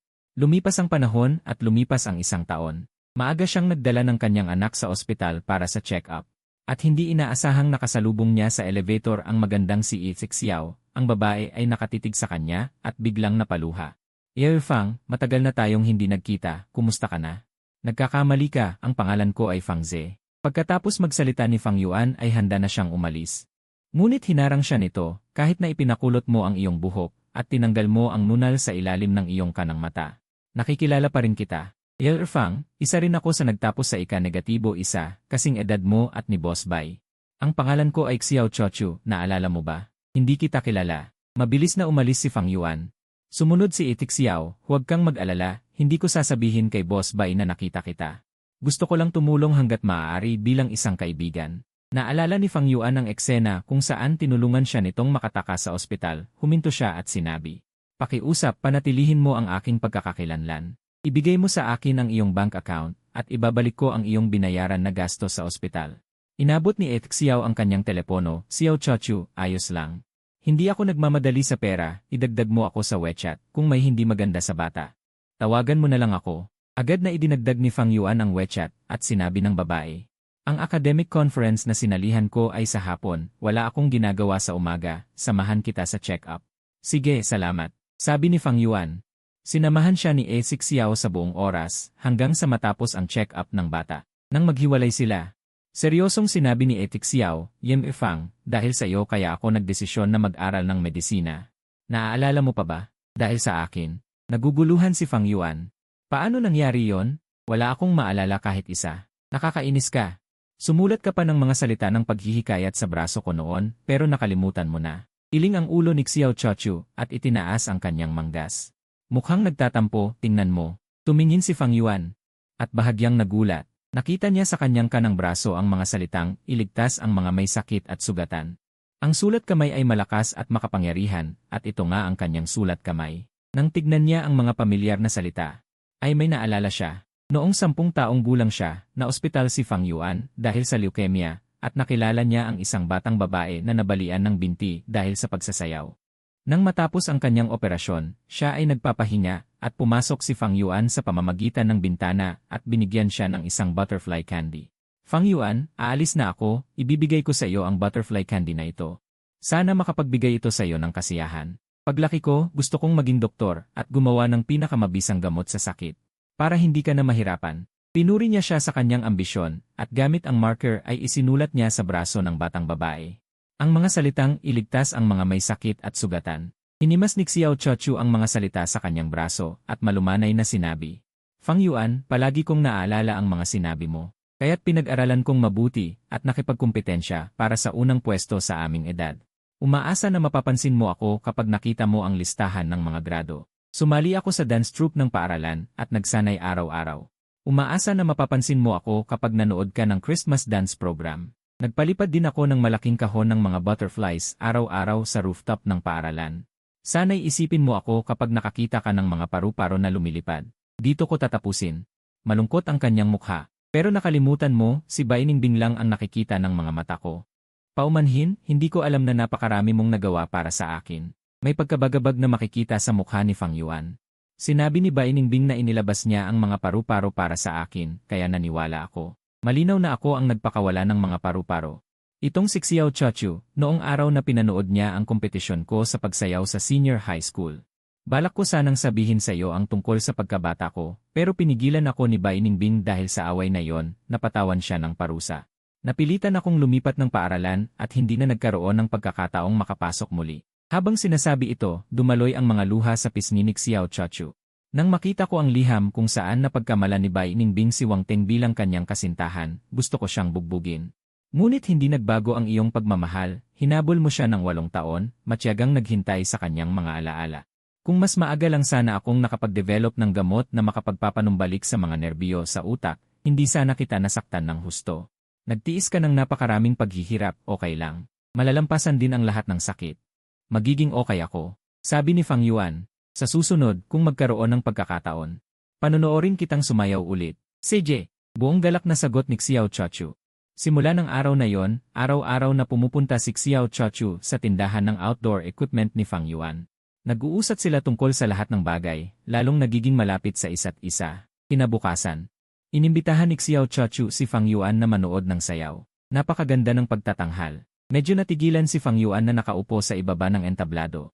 Pagkatapos ng palabas, binigyan niya ang kanyang kasamang babae ng mga puting rosas, at tinakpan siya nito sa mata. May sorpresa ako sa'yo, sumama ka sa akin. Dinala siya nito sa entablado at inalis pagkatapos ng mahabang panahon. At may narinig na malambing na boses ng isang babae, pwede na, dumilat ka na. Dumilat si Fang Yuan at nakita ang mga paru-paro na nagliliwanag sa buong kalangitan. Itinaas niya ang kanyang kamay upang hawakan ang maliit na gintong kampana na nakadapo sa kanyang kamay. Xiao Chachu, sa sobrang lamig ng panahon, saan ka nakakuha ng ganito karaming paru-paro? Ang ganda, ang butterfly farm ko. Tinitigan siya ni Xiao Chachu. Dinagdag ang diin, isang base na itinayo para lamang sayo. 14 na taon na itong sinisimulan. Ang tagal na pala, gulat na tanong ni Fang Yuan. Engan, simula ng unang kitang makita, pinasimulan ko na ang pagpaparami ng mga ito para sayo. Mataman siyang tinitigan ni Xiao Chachu. Fang Yuan, 14 na taon ka nang naninirahan sa puso ko. Bigyan mo ako ng pagkakataon, pwede ba? Halos matunaw na si Fang Yuan sa kanyang matinding titig. Yumuko siya at sinabing, pwede mo ba akong bigyan ng kaunting panahon? Naman, kahit gaano pa katagal, handa akong maghintay. Sagot ni Xiao Chachu. Simula ng araw na yon, 3 beses sa isang araw na pumupunta si Xiao Chachu para hanapin si Fang Yuan sa kanyang tindahan ng outdoor equipment. Pagkatapos ng kanyang pakaging at pagbabago, umunlad din ang negosyo. Ang galing mo talaga. Ginawa mong kumita ang tindahan ko. Gusto kong magbigay ng regalo bilang pasasalamat.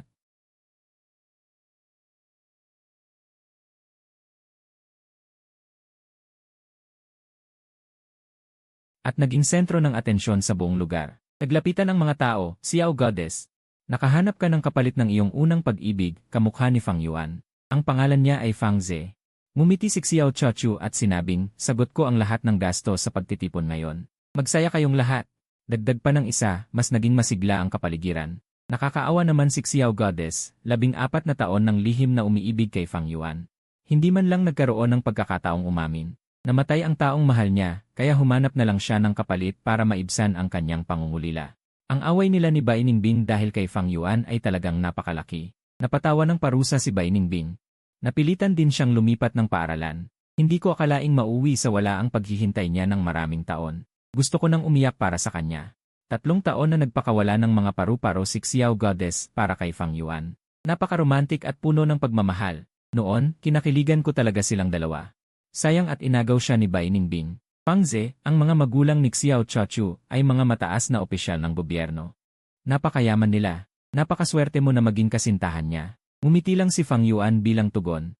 Habang nagpapahinga, lumabas siya para magpunta sa banyo. Nakasalubong niya sa pasilyo. Si Bai Ningbing na may malamig na ekspresyon.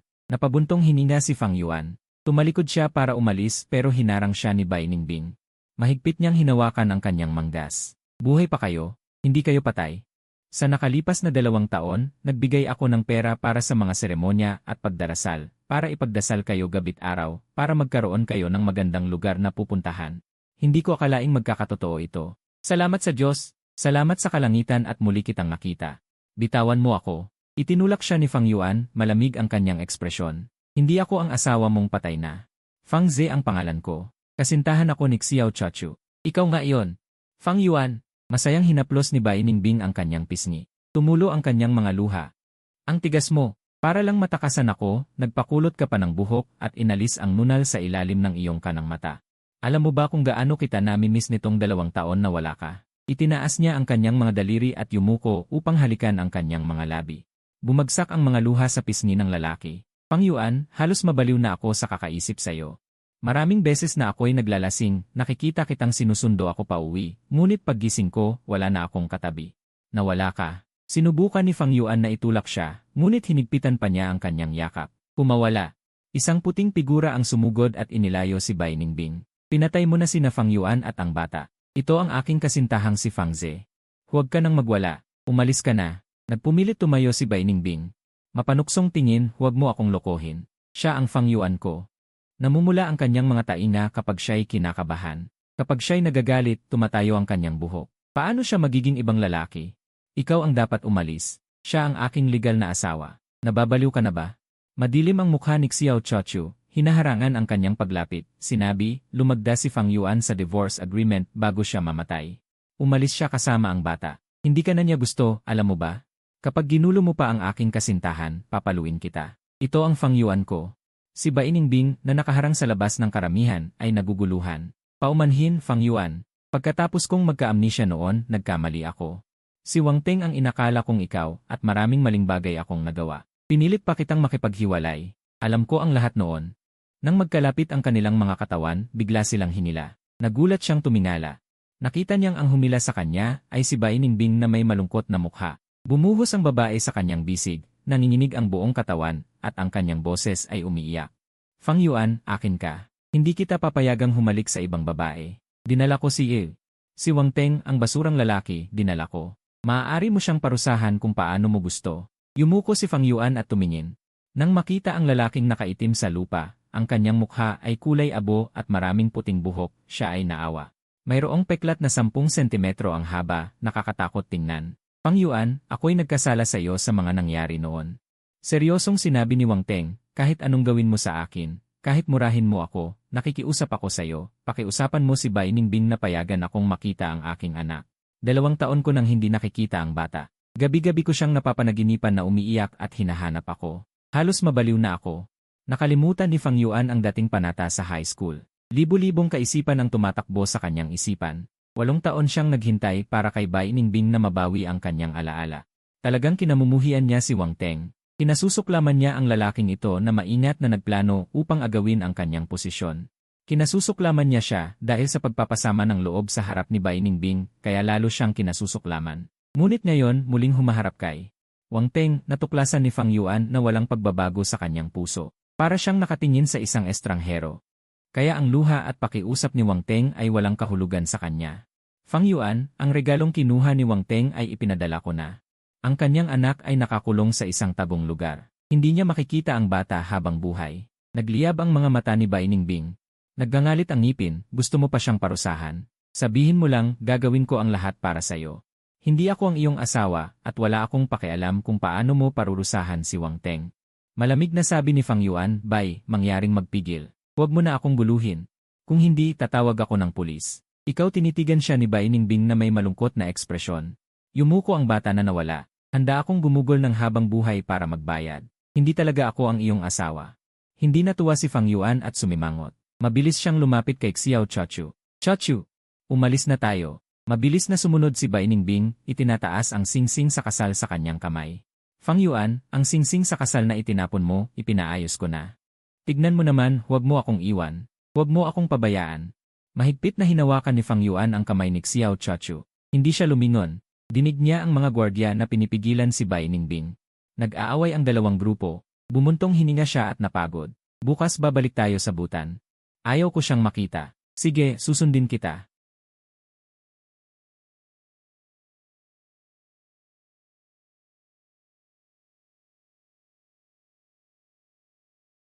Mandurugas, magkamukha lang sila. Magkamukha. Itinaas ni Bai Ningbing ang kanyang kamay at hinubad ang puting bathrobe ni Fang Yuan. Itinuro niya ang asul na birthmark sa kanyang dibdib. Kung gayon, sabihin mo sa akin, ano ito? Sa puntong ito, sa tingin mo ba maloloko mo pa ako? Labis na napahiya si Fang Yuan. Itinaas niya ang kanyang kamay upang takpan ang bathrobe at sinabi, lumabas ka. Hindi ako eh. Inakap ni Bai Ningbing ang kanyang lieg at hinalikan ang kanyang mga labi. Asawa kita. Hindi kita papayagang tumingin sa ibang babae at dalhin pa siya sa bahay. Iniiwasan niya ang kanyang init. Ang labis na ingay ay gumising sa sanggol sa kuna. Sumisipa ang bata at umiiyak ng malakas. Nagising na. Nagbago ang ekspresyon ni Fang Yuan at malakas na itinulak si Bai Ningbing. Yumuko siya para buhatin ang bata sa kuna at nagtago. Chaochu, tawagin mo ang mga gwardya para palayasin si Bai Ningbing. Lumabas si Xiao Chaochu mula sa silid sa unang palapag. Habang nakatingin kay Bai Ningbing na lumabas sa pinto ng silid tulugan, sumigaw si Fang Yuan, wala ka bang katapusan? Pumasok ka pa sa bahay sa kalagitnaan ng gabi para guluhin ang boyfriend ko. Umalis ka na agad o tatawagan ko ang nanay mo para personal siyang makausap. Walang pagbabago sa mukha ni Bai Ningbing, malungkot siyang umalis. Pagdating sa pinto, huminto siya muli at tumingin kay Fang Yuan. Fang Yuan, hindi ko kailanman papayagan na magsama kayo, maliban na lang kung mamatay ako. Pinatulog niya ang bata at tumalikod para umalis. Chochu, mahirap kalaban si Bai Ningbing, kaya bakit hindi na lang tayo magpakasal?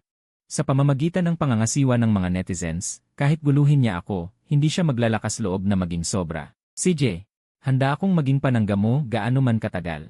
Tumingin sa kanya si Xiao Chochu, puno ng awa ang mga mata. Hirap na hirap ang katawan mo na gumaling, ayokong dahil sa kanya ay hindi ka makatulog. Kinabukasan.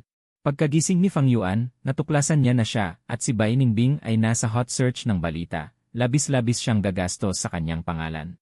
Para magbigay ng 3 gusali sa kanyang alma mater, at ipinahayag pa sa Weibo na ang bahay na iniwan ng kanyang ina noong nabubuhay pa ito. Gagawing orchid garden. Sa harap ng kamera ng mga reporter, makikita ang saya sa mga mata ni Bai Ningbing. Hindi patay ang aking asawa at anak, buhay pa sila, gusto kong gawin ang lahat para maibalik ang aming kasal. Hinihiling ko sa mga netizens na suportahan at tulungan ako. Ang plano ko ay habulin siya pabalik sa loob ng 100 araw. Sama-samang magdiwang ng bagong taon ang buong pamilya. Pababa niyang inilapag ang kanyang telepono, saan niya nakuha ang kumpiyansa na magbabago siya ng isip. Para sa mga bagay na kanyang isinuko, hindi niya ito pinanghihinayangan at hindi rin pinupulot. Fang Yuan, kumain ka na. Inilagay ni Xiao Chochu ang nilutong pagkain sa mesa. Nag-aalangan na ekspresyon, ipinakita ni Bai Ningbing ang iyong mga litrato sa publiko, pinaghihinalaan ng mga netizens na ikaw ang namatay na si Fang Yuan. Paano mo ito haharapin? Patay na kung patay, ako si Fang Ze. Hinawakan ni Fang Yuan ang kanyang kamay para magpakuha ng litrato, at ginamit ang kanyang telepono para mag-log-in sa Weibo at mag-post. Nagkamali ng pagkakakilanlan si Bai. Hindi ako ang kanyang asawang si Fang Yuan, ako si Fang Ze, ito ang aking fiant na si Xiao Chochu. Sa isang iglap, nirepost ni Xiao Chochu ang post na ito sa Weibo at nagsulat, "Pakiusap Bai, magpakatino ka. Huwag mo nang guluhin ang fiant kong si Fang Ze." Sa sumunod na segundo, nirepost ni Bai Ningbing ang Weibo ni Xiao Chochu at nagkomento, "Hehe, matagal mo nang ipinagpapanggap na hindi si Fang Ze ang asawa ko." Tumayo si Xiao Chochu at naghalughog sa kuna.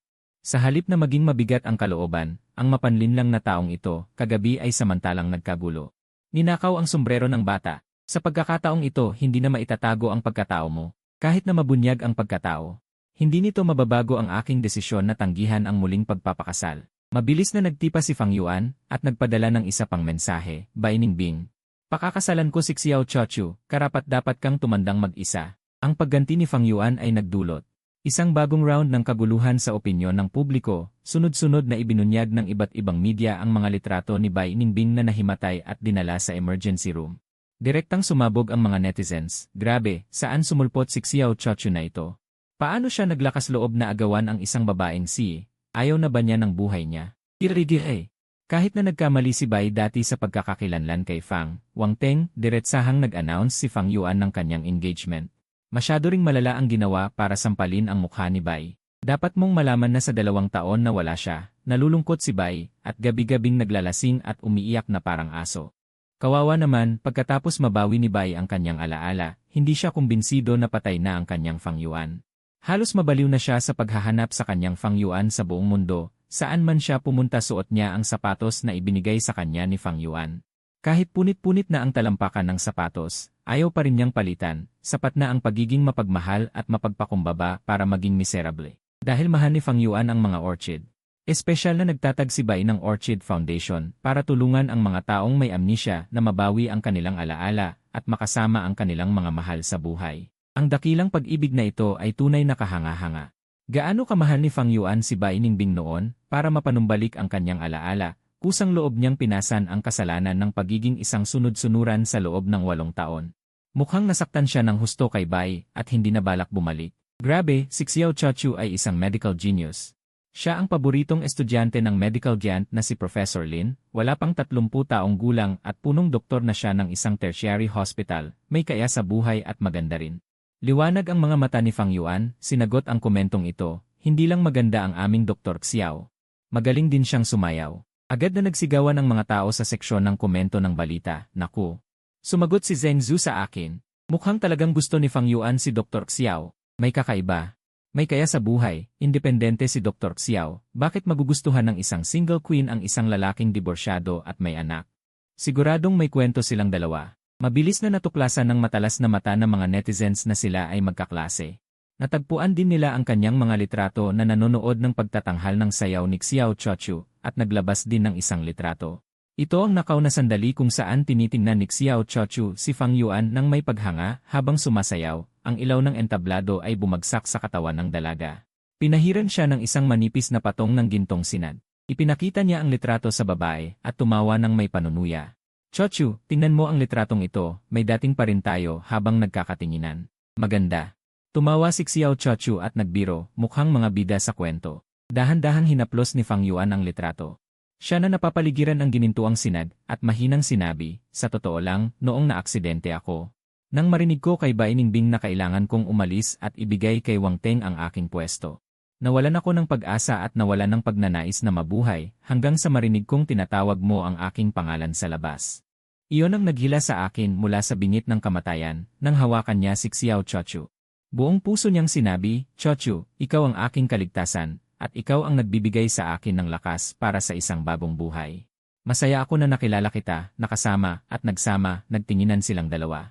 Unti-unting napuno ng luha ang mga mata ng babae, sumiksik sa kanyang yakap at nanginginig ang boses.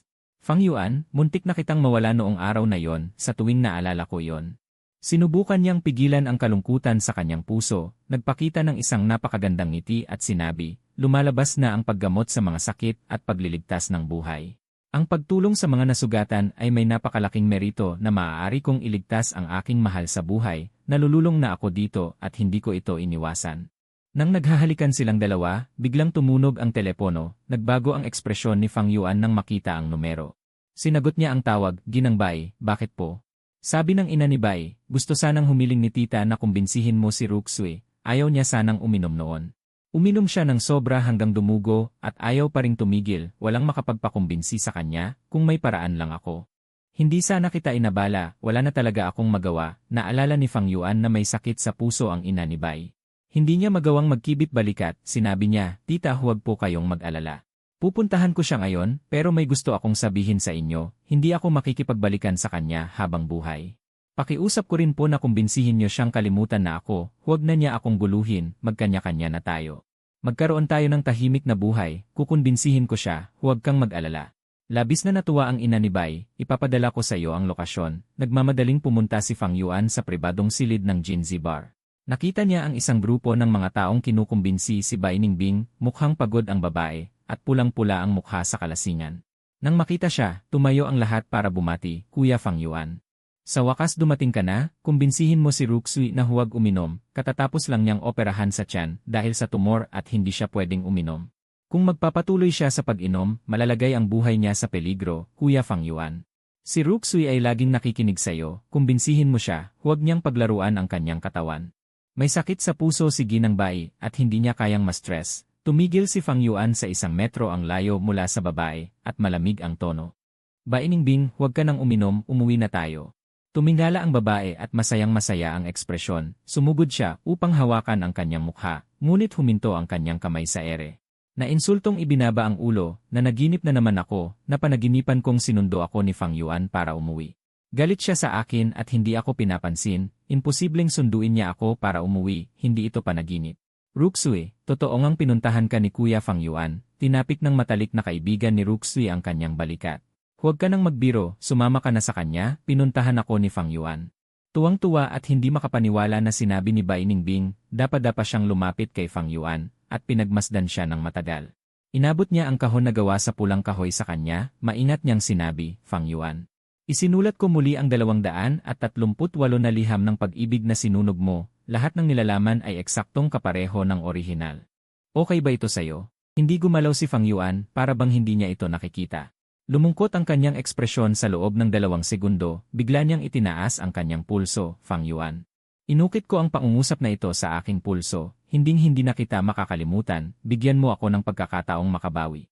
Okay ba? Tumingala siya at nakita ang 4 na salitang nakatato sa pulso ng babae gamit ang pulang pintura.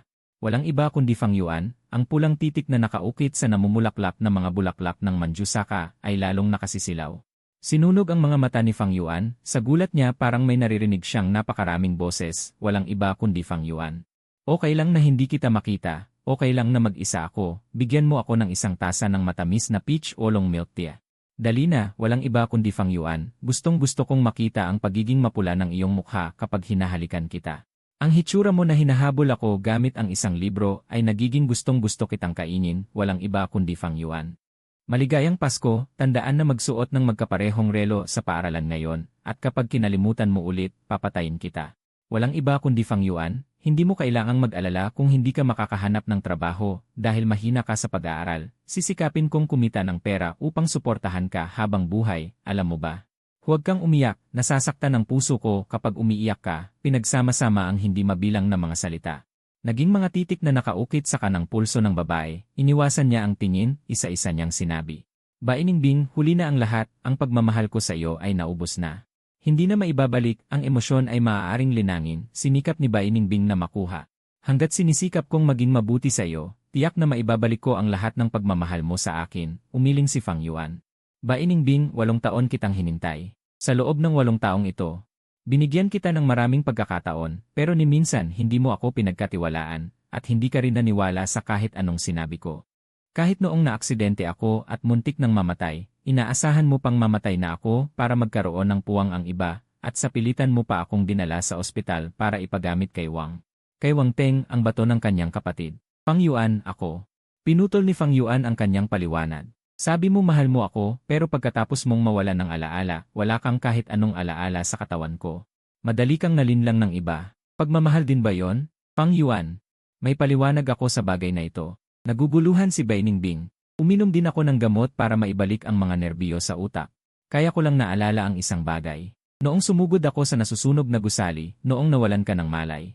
Nagkaroon ako ng panaginip. Nakita kong sumama ako sa isang grupo ng mga tao papunta sa kabilang dulo ng bangin at nakatagpo ako ng isang matanda.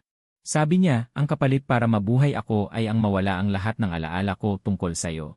Hindi ako mapakali na iwan kang mag-isa sa mundo, kaya tumawa ng mapakla si Fang Yuan at sinabing, para lang suyuin akong bumalik. Pati ba naman ang ganitong kahibangan ay nasasabi mo? Hindi ka panipaniwala. Tumalikod siya at umalis. Nag-iwan sa babae ng nakakadismayang likod. Bainingbing, hindi lahat ng bagay sa mundo ay kaya mong baguhin. Gaya ng araw na hindi kailanman sisikat sa kanluran, at hindi rin kita kailanman mapapatawad. Hindi kita papakasalan ulit. Hindi ka naging mabuting asawa at hindi rin naging mabuting ina. Ang tanging magagawa mo para makabawi ay maging mabuting anak. Huwag ka nang mag-inom para hindi mag-alala ang nanay mo. Totoo ang sinasabi ko, Fang Yuan. Hindi kita niloloko. Hinabol siya ni Bainingbing at hinarang. Totoo ngang nagkaroon ako ng panaginip na yon. Nanunumpa ako. Wala akong isang salitang pinaniniwalaan sa'yo. Lumapit si Fang Yuan kay Xiao Chachu na sumundo sa kanya. Tara na. Huwag kang aalis. Ikinakalat ni Bainingbing ang kanyang mga braso para harangin ang sasakyan. Kalmado ang kanyang ekspresyon. Fang Yuan, kung talagang gusto mong sumama sa kanya, kailangan mo munang sagasaan ang katawan ko. Walang nagawa si Fang Yuan kundi bumaba ng sasakyan at mahinahong nagpaliwanag. Pwede ba maging mature ka naman? Huwag mo na akong pilitin. Hindi na kita mahal ngayon. Walang saysay ang pamimilit mo. Basta bigyan mo lang ako ng pagkakataon. Maaari pa tayong magkaayos. Kinuha ni Bainingbing ang rosaryo na suot niya at iniabot sa kanya at may determinasyong sinabi.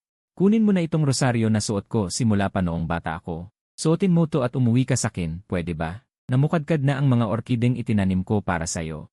Makikita mo kapag binuksan mo ang bintana ng kwarto. Napakaganda, nakakahumaling ang amoy. Kailangan pa niyang umuwi para patulugin ang anak niya. Wala akong panahon para makinig sa mga sinasabi mo. Hinarang ni Xiao Chachu si Fang Yuan at ibinalik ang rosaryo.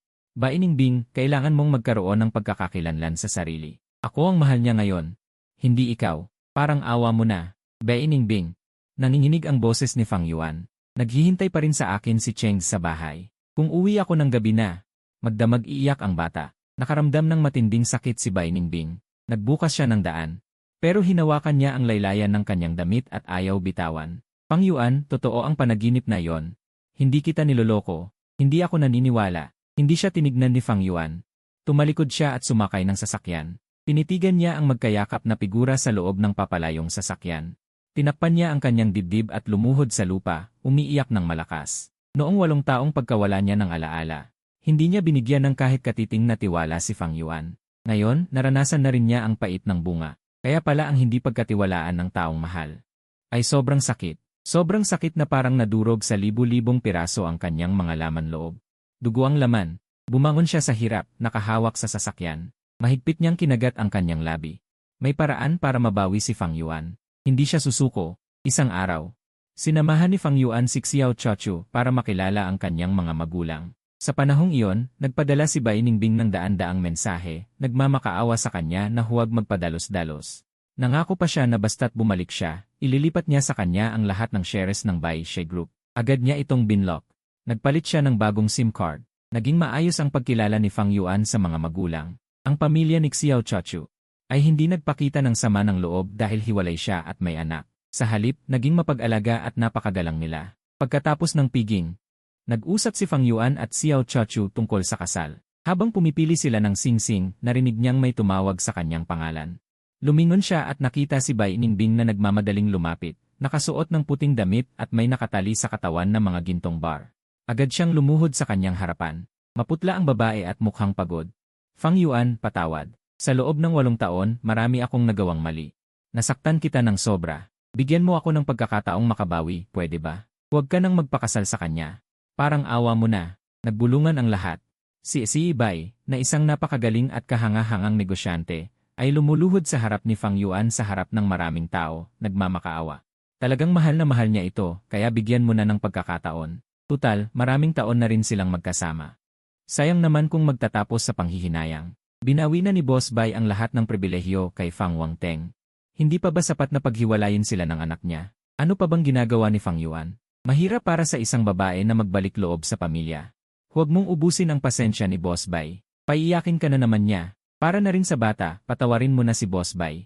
Dahil magkadugo sila at magulang at anak, hindi dapat magkulang ang pagkabata ng bata. Nang makita si Fang Yuan na tahimik, nagningning ang mukha ni Bai Ningbing. Mahinahong sinabi Fang Yuan, ililipat ko ang pagmamay-ari ng Jinfeng International kay Chengs. Iyan ang regalo ko sa bata. Tanggapin mo para sa anak natin. Pagkasabi nito, nagkagulo na naman ang lahat. Diyos ko! Ang Jinfeng International ang isa sa mga nangungunang high-end na gusali sa Nancheng. Nagkakahalaga ng milyon-milyon. Sapat na ang regalong ito ni Boss Bai. Sapat ang sinseridad. 2 taong gulang pa lang ang anak ni Boss Bai, bilyonaryo na siya. Nakakainggit naman. Kung ako si Fang Yuan, pumayag na ako. Tahimik na lang ako bilang asawa na sinusuportahan ng kanyang asawa. Hindi ba mas maganda? Bakit patitingin sa labas? Napatay na ang ilaw. Hindi tinanggap ni Fang Yuan ang sertipiko ng pagmamay-ari na ibinigay sa kanya. Malamig ang ekspresyon niya. Kahit anong gawin mo, hindi ko babaguhin ang desisyon kong pakasalan si Chaochu. Mas mabuting maghiwalay na tayo ng maayos. Huwag ka nang magsayang ng oras. Pagkatapos, sininyasan niya ang tindera na kunin ang singsing. Chaochu, sa tingin ko, bagay sa iyo ang number 9 na singsing. Subukan mo. Maganda. Nakasuot ng singsing si Xiao Chaochu at masayang-masaya. Ikinawit niya ang braso sa leeg ng lalaki. Tumayo siya at humalik. Apelyido Xiao, bitawan mo ang asawa ko. Galit na galit si Bai Ningbing. Sumugod siya para hilahin ang magkayakap. Hinarang siya ng mga bodyguard. Tiningnan niya si Fang Yuan na hindi niya malapitan. Lumuhod siya sa lupa at umiyak. Unti-unting lumabo ang kanyang paningin dahil sa luha. Sa kanyang gunita, siya at si Fang Wangteng ang bumili ng singsing. Si Fang Yuan, na nakatayo sa tabi ng elevator, pula ang mga mata at nagpipigil. Naramdaman ni Bai Ningbing kung gaano kadesperado si Fang Yuan noong panahong iyon. Wala siyang magawa kundi panoorin ang taong mahal niya na bumili ng singsing sa iba. Ngunit hindi niya mabago ang lahat. Nagsisisi siya ng husto. Gusto niyang bumalik sa nakaraan at patayin ang sarili niya na nagkamali ng pagkakakilanlan. Pinahid ni Bai Ningbing ang malaking ngiti ng bata sa screen ng kanyang cellphone. Garalgal ang kanyang boses. Hindi ako susuko, Fang Yuan. Siguradong may paraan para mabawi kita. Malapit na ang kaarawan ni Fang Yuan. Madaling araw pa lang, binomba na siya ng tawag ni Fang Wangteng. Direkta niya itong ibinlock. Kasunod nito, pumunta si Fang Wangteng sa kanyang tinitirhan. Nagdala siya ng maraming regalo para makita siya. Tinanggihan niya ito. Sa gabi, dinala ni Fang Yuan si Xiaochu sa birthday party. Hinarang siya ni Fang Wangteng sa harap ng clubhouse. Nagmamadaling sinabi ng lalaki. Fang Yuan, dapat totoo ang panaginip na sinasabi ni Bai Ningbing. Dahil noong nagpapaopera siya sa utak. Nasa tabi niya ako noong wala pa siyang malay. Narinig ko siyang nagsasalita ng kung ano-ano. Tinatawag niya ang pangalan mo. Pumunta ka sa birthday party niya, pwede ba? Bigyan mo siya ng pagkakataong magsimula ulit. Hindi ba? Ayaw siyang pansinin ni Fang Yuan. Malamig ang ekspresyon niya. Hindi ako naniniwala sa mga walang katotohanang bagay na yan.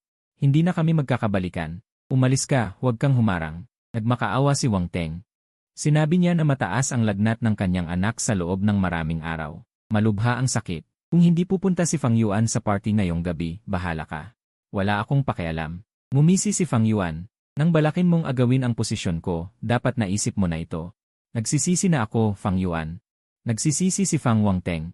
Siksuan-suan ang nag-iisa kong anak. May sakit siya sa puso at hindi siya maaaring mabigla. Iwinasiwas ni Fang Yuan ang kanyang kamay. Maraming bodyguard ang sumugod para hatakin si Fang. Galit na sigaw ni Wang Teng. Fang Yuan, kung may mangyari sa anak ko, hindi ko palalampasin ang anak mo. Maghintay ka lang. Binaliwala ni Fang Yuan ang mga sinabi nito. Ang lalaking basagulero na ito ay kinasusuklaman na ngayon ng lahat. Hindi na siya makakaganti. Paulit-ulit siyang tinawagan ni Bai Ningbing sa party. Hindi niya sinagot. Fang Yuan, ilang oras nang naghihintay si Bai Ningbing sa ibaba. Lumapit si Xiao Chaochu at sinabi, gusto mo bang bumaba? Narinig ko na 1 linggo siyang hindi natutulog para ihanda ang regalo niya sa iyo. Hindi ko kailangan ang regalo niya. Kalmado ang tono ni Fang Yuan. Pumunta na tayo at maghiwa ng cake. Pagkatapos ng party, sumakay si Fang Yuan sa kotse para umuwi. Nakita niya si Bai Ningbing na nakatayo sa tabi ng kotse at hindi pa rin umaalis. May regalo sa likod niya. Sumimangot siya at naiinip. Wala ka na bang balak tumigil? Ayoko ng regalo mo. May kinalaman sa nanay mo ang regalong ito. Magugustuhan mo ito. Inabot ni Bai Ningbing ang isang peres ng salamin. Subukan mong isuot, Fang Yuan. Nakakagulat ang regalo mong ito para sa karawan ko. Subukan mo. Paulit-ulit ka bang kinukulit ni Xiao Chaochu para magkabalikan kayo? Nang gilalas siya ng isuot ang salamin. Ang nasa video ay ang kanyang ina na buhi pa at maganda. Nakasuot ng Cheongsam na may disenyong lobo, iniunat niya ang kanyang mga braso. Halika't yakapin mo si Nanay, Fang Yuan. Hindi niya mapigilang lumapit at hawakan ang balikat ng kanyang ina. Damang-dama niya ang mainit na katawan ng kanyang ina at ang amoy ng lobo na nakakapit sa kanyang damit. Nalunod si Fang Yuan sa sandaling iyon hanggang ang babaeng yakap niya ay unti-unting naging isang anino. Fang Yuan, ito ay isang proyektong ginawa ko gamit ang makabagong teknolohiya para sa karanasan. Gusto mo ba ang regalong ito? Tinitigan ni Bai Ningbing ang kanyang mga mata. Mag-ingat, kung sa tingin mo ay hindi gaanong makatotohanan ang boses o kilos ng iyong inay. Maaari ko itong baguhin. Nagising si Fang Yuan mula sa kanyang pagkabigla at ibinaba ang kanyang tingin upang itago ang kanyang pagkabigo. Ayos lang. Magkano ang ginastos mo sa proyektong ito? Lilipat ko sa iyo ang pera. Fang Yuan, tinitigan siya ni Bai Ningbing na may sakit na ekspresyon. Pumunta ako rito para bigyan ka ng regalo, hindi para makipagnegosasyon. Magkaibigan tayo sa loob ng mahigit 10 taon. Bakit kailangan mong maging ganito kalayo sa akin? Nasasaktan ako. Itinaas ni Fang Yuan ang kanyang ulo upang tingnan siya. Walang anumang emosyon sa kanyang mga mata. Walang emosyon na maaaring pag-usapan kay Bai. Negosyo lang ang maaari nating pag-usapan. Hindi sapat ang 5 milyon. Kung ang presyo ay tama, pipirmahan natin ang kontrata ngayon. Dadalhin ko ang kagamitan ngayong gabi. Si Bai Ningbing ay nanginginig sa galit. Hawak ang kanyang dibdib, bumagsak siya sa lupa at nawalan ng malay sa huling segundo. Mahigpit niyang hinawakan ang manggas ni Fang Yuan habang tumutulo ang kanyang mga luha. Fang Yuan, hihintayin kitang magbago ang isip mo at bumalik sa aking piling. Kahit na kailangan kong maghintay hanggang sa ako ay tumanda at maging ugod-ugod na. Masyadong mahigpit ang pagkakahawak ni Fang Yuan sa kanyang damit at hindi ito maalis ng ilang tao. Ayaw niyang sirain ang Cheongsam na ginawa ng kanyang ina bago siya namatay. Kaya't sumama na lamang siya sa emergency room. Mabilis ang ginamot ng doktor ng emergency room si Bai Ningbing. Sumimangot ang katabi niyang katulong at sinabi, Ginoong Fang, nagtrabaho ng husto si NJ, Bai upang bumuo ng regalo para sa iyong kaarawan. Kaya siya nahimatay. Dinala siya rito noong nakaraang araw para gamutin. Ngayon, dinala na naman siya rito. Kung magpapatuloy ito, hindi nakakayanin ng kanyang katawan. Napakabuti sa iyo ni NJ, Bai. Paano mo siya matitiis na saktan ang kanyang minamahal na anak na babae? Wala ka bang konsensya? Dapat marunong kang tumanaw ng utang na loob. Nagpakita na si NJ, Bai ng sapat na sinseridad upang magbalik sa iyo. Bakit napakasama mo? Bakit hindi ka magbigay kahit katiting na pagkakataon? Noon naman ay mahal na mahal mo siya. Higit pa rito, mayroon na kayong anak. Kawawa naman ang bata kung walang ina. May ina ang bata, putol ni Fang Yuan sa kanilang usapan. Ako ang bahala sa aking mga bagay-bagay. Hindi niyo ako kailangang pangaralan. Nagpalitan ang tingin ang lahat at hindi na nagsalita. Hindi nagtagal, nagising si Bai Ningbing. Ipinatong niya ang kanyang ulo sa braso ni Fang Yuan. Mahina niyang sinabi, Fang Yuan, huwag kang umalis. Samahan mo ako sa loob ng 5 minuto, maaari ba? Sa 2 taon na wala ka, hindi talaga ako makatulog. Naririnig kitang naglalakad sa paligid ng bahay. Minsan naririnig kitang nagsasalita, minsan naririnig kitang abala sa kusina. Ngunit sa tuwing tatakbo ako pababa para hanapin ka hindi kita mahanap. Dati, kapag naririnig ito ni Fang Yuan, nasasaktan siya. Ngayon, wala siyang maramdaman. Lumalabas na kapag mahal mo ang isang tao, nasasaktan ka para sa kanya. Ayaw mong makita siyang lumuha. Kapag hindi mo siya mahal, nararamdaman mo lang ang mga luha ni Bai Ningbing. Ay isang mabigat na pasanin na gusto mong iwasan. Itinulak niya ito at malamig na nagsalita. Kailangan kong umuwi para patulugin si Chengs. Bitawan mo ako. Kailangan ka ng anak mo. Kailangan din kita. Nakayukong sinabi ni Bai Ningbing na tila isang abandonadong kuting. Fang Yuan, hindi ako mabubuhay kung wala ang pagmamahal mo. Pwede bang bumalik ka sa akin? Bai Ningbing, magagalit na ako kung magpapatuloy ka. Malamig na sinabi ni Fang Yuan, alam mo bang 4.25 libra lang si Chengs nang ipanganak siya. Mahina ang kanyang katawan. Hindi niya ako maaaring iwanan. Kung gayon, maaari mo ba akong bisitahin bukas? Kahit 1 minuto lang. Kumuha si Bai Ningbing ng barya sa kanyang pitaka at tumitig sa kanya. Ipinangako mo sa akin dati na maaari itong gamitin upang tuparin ang 3 kahilingan. Ginamit ko na ang isa, kaya 2 pa ang natitira. Hindi na mahalaga ang dati. Dahan-dahang inalis ni Fang Yuan ang manggas mula sa kanyang palad at lumayo. Mabilis siyang lumabas ng ihi at nakita si Chengs na umiiyak habang tinatawag ang kanyang pangalan. Ibinuka niya ang kanyang mga braso at iniunat ang kanyang katawan upang yakapin siya. Tinanggap niya ang bata sa kanyang mga bisig. Hinaplos niya ang likod ng bata at malambing na sinabi, "Huwag kang umiyak, anak. Andito na si tatay." Nagreklamo ang bata sa mahinang tono. Nasaktan si Fang Yuan at hinalikan ang pisngi ng bata. "Isa kang binata. Bakit ka dikit ng dikit kay tatay? Paano ka na lang sa hinaharap? Pagtatawanan ka." Walang tatawa sa kanya, kainggitan pa nga siya dahil mayroon siyang mabuting ama. Tanggalin ang savings. Tara, umuwi na tayo. Sandali, may narinig na boses mula sa di kalayuan. Tuminala si Fang Yuan.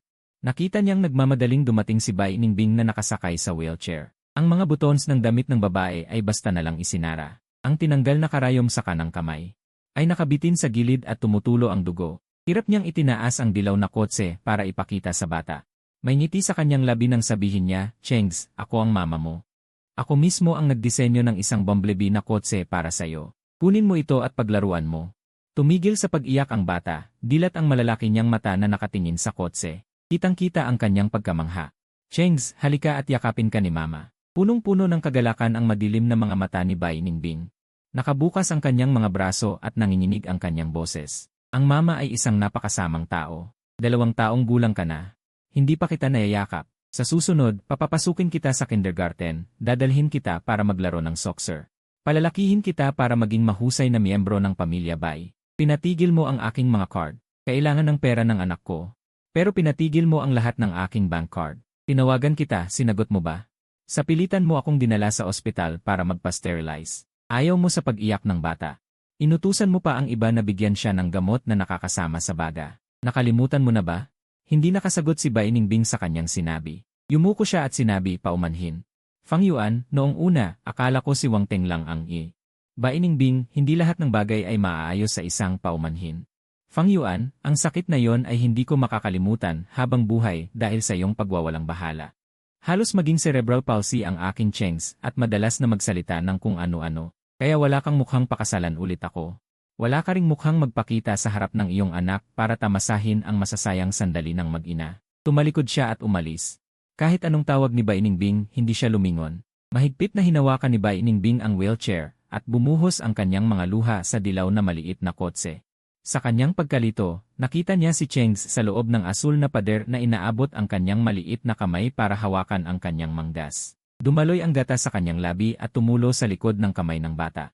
Tinitigan siya ng bata na may maitim na mata at puno ng pagtataka. Walang awa niyang iniwasan ang paghawak ng bata at sinabi, "Ano ba? Nakakadiri ka?" Hindi naintindihan ni Chengs ang sinabi. Pero naramdaman niya ang pagkasuklam sa kanya. Sumimangot ang kanyang mukha at umiyak siya sa yakap ni Fang Yuan. Habang niyayakap niya ang anak ni Wang Teng, umalis sila ng walang anumang pag-aalaala.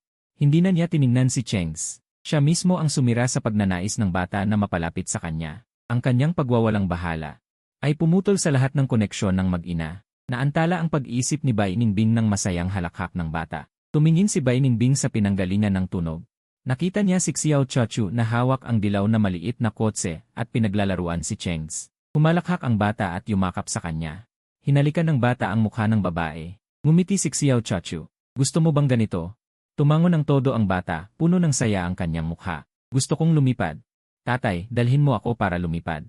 CJ, dadalin ka ni tatay para lumipad. Binuhat ni Fang Yuan ang bata at tumakbo sa paligid ng plaza. Mama, tignan mo. Lumilipad na ako. Ibinuka ni Chengs ang kanyang mga braso at masayang ikinaway kay Xiao Chachu. Napakahusay mong lumipad. Itinaas ni Xiao Chachu ang kanyang hinlalaki bilang papuri. Nadurog ang puso ni Bai Ningbing sa eksenang ito.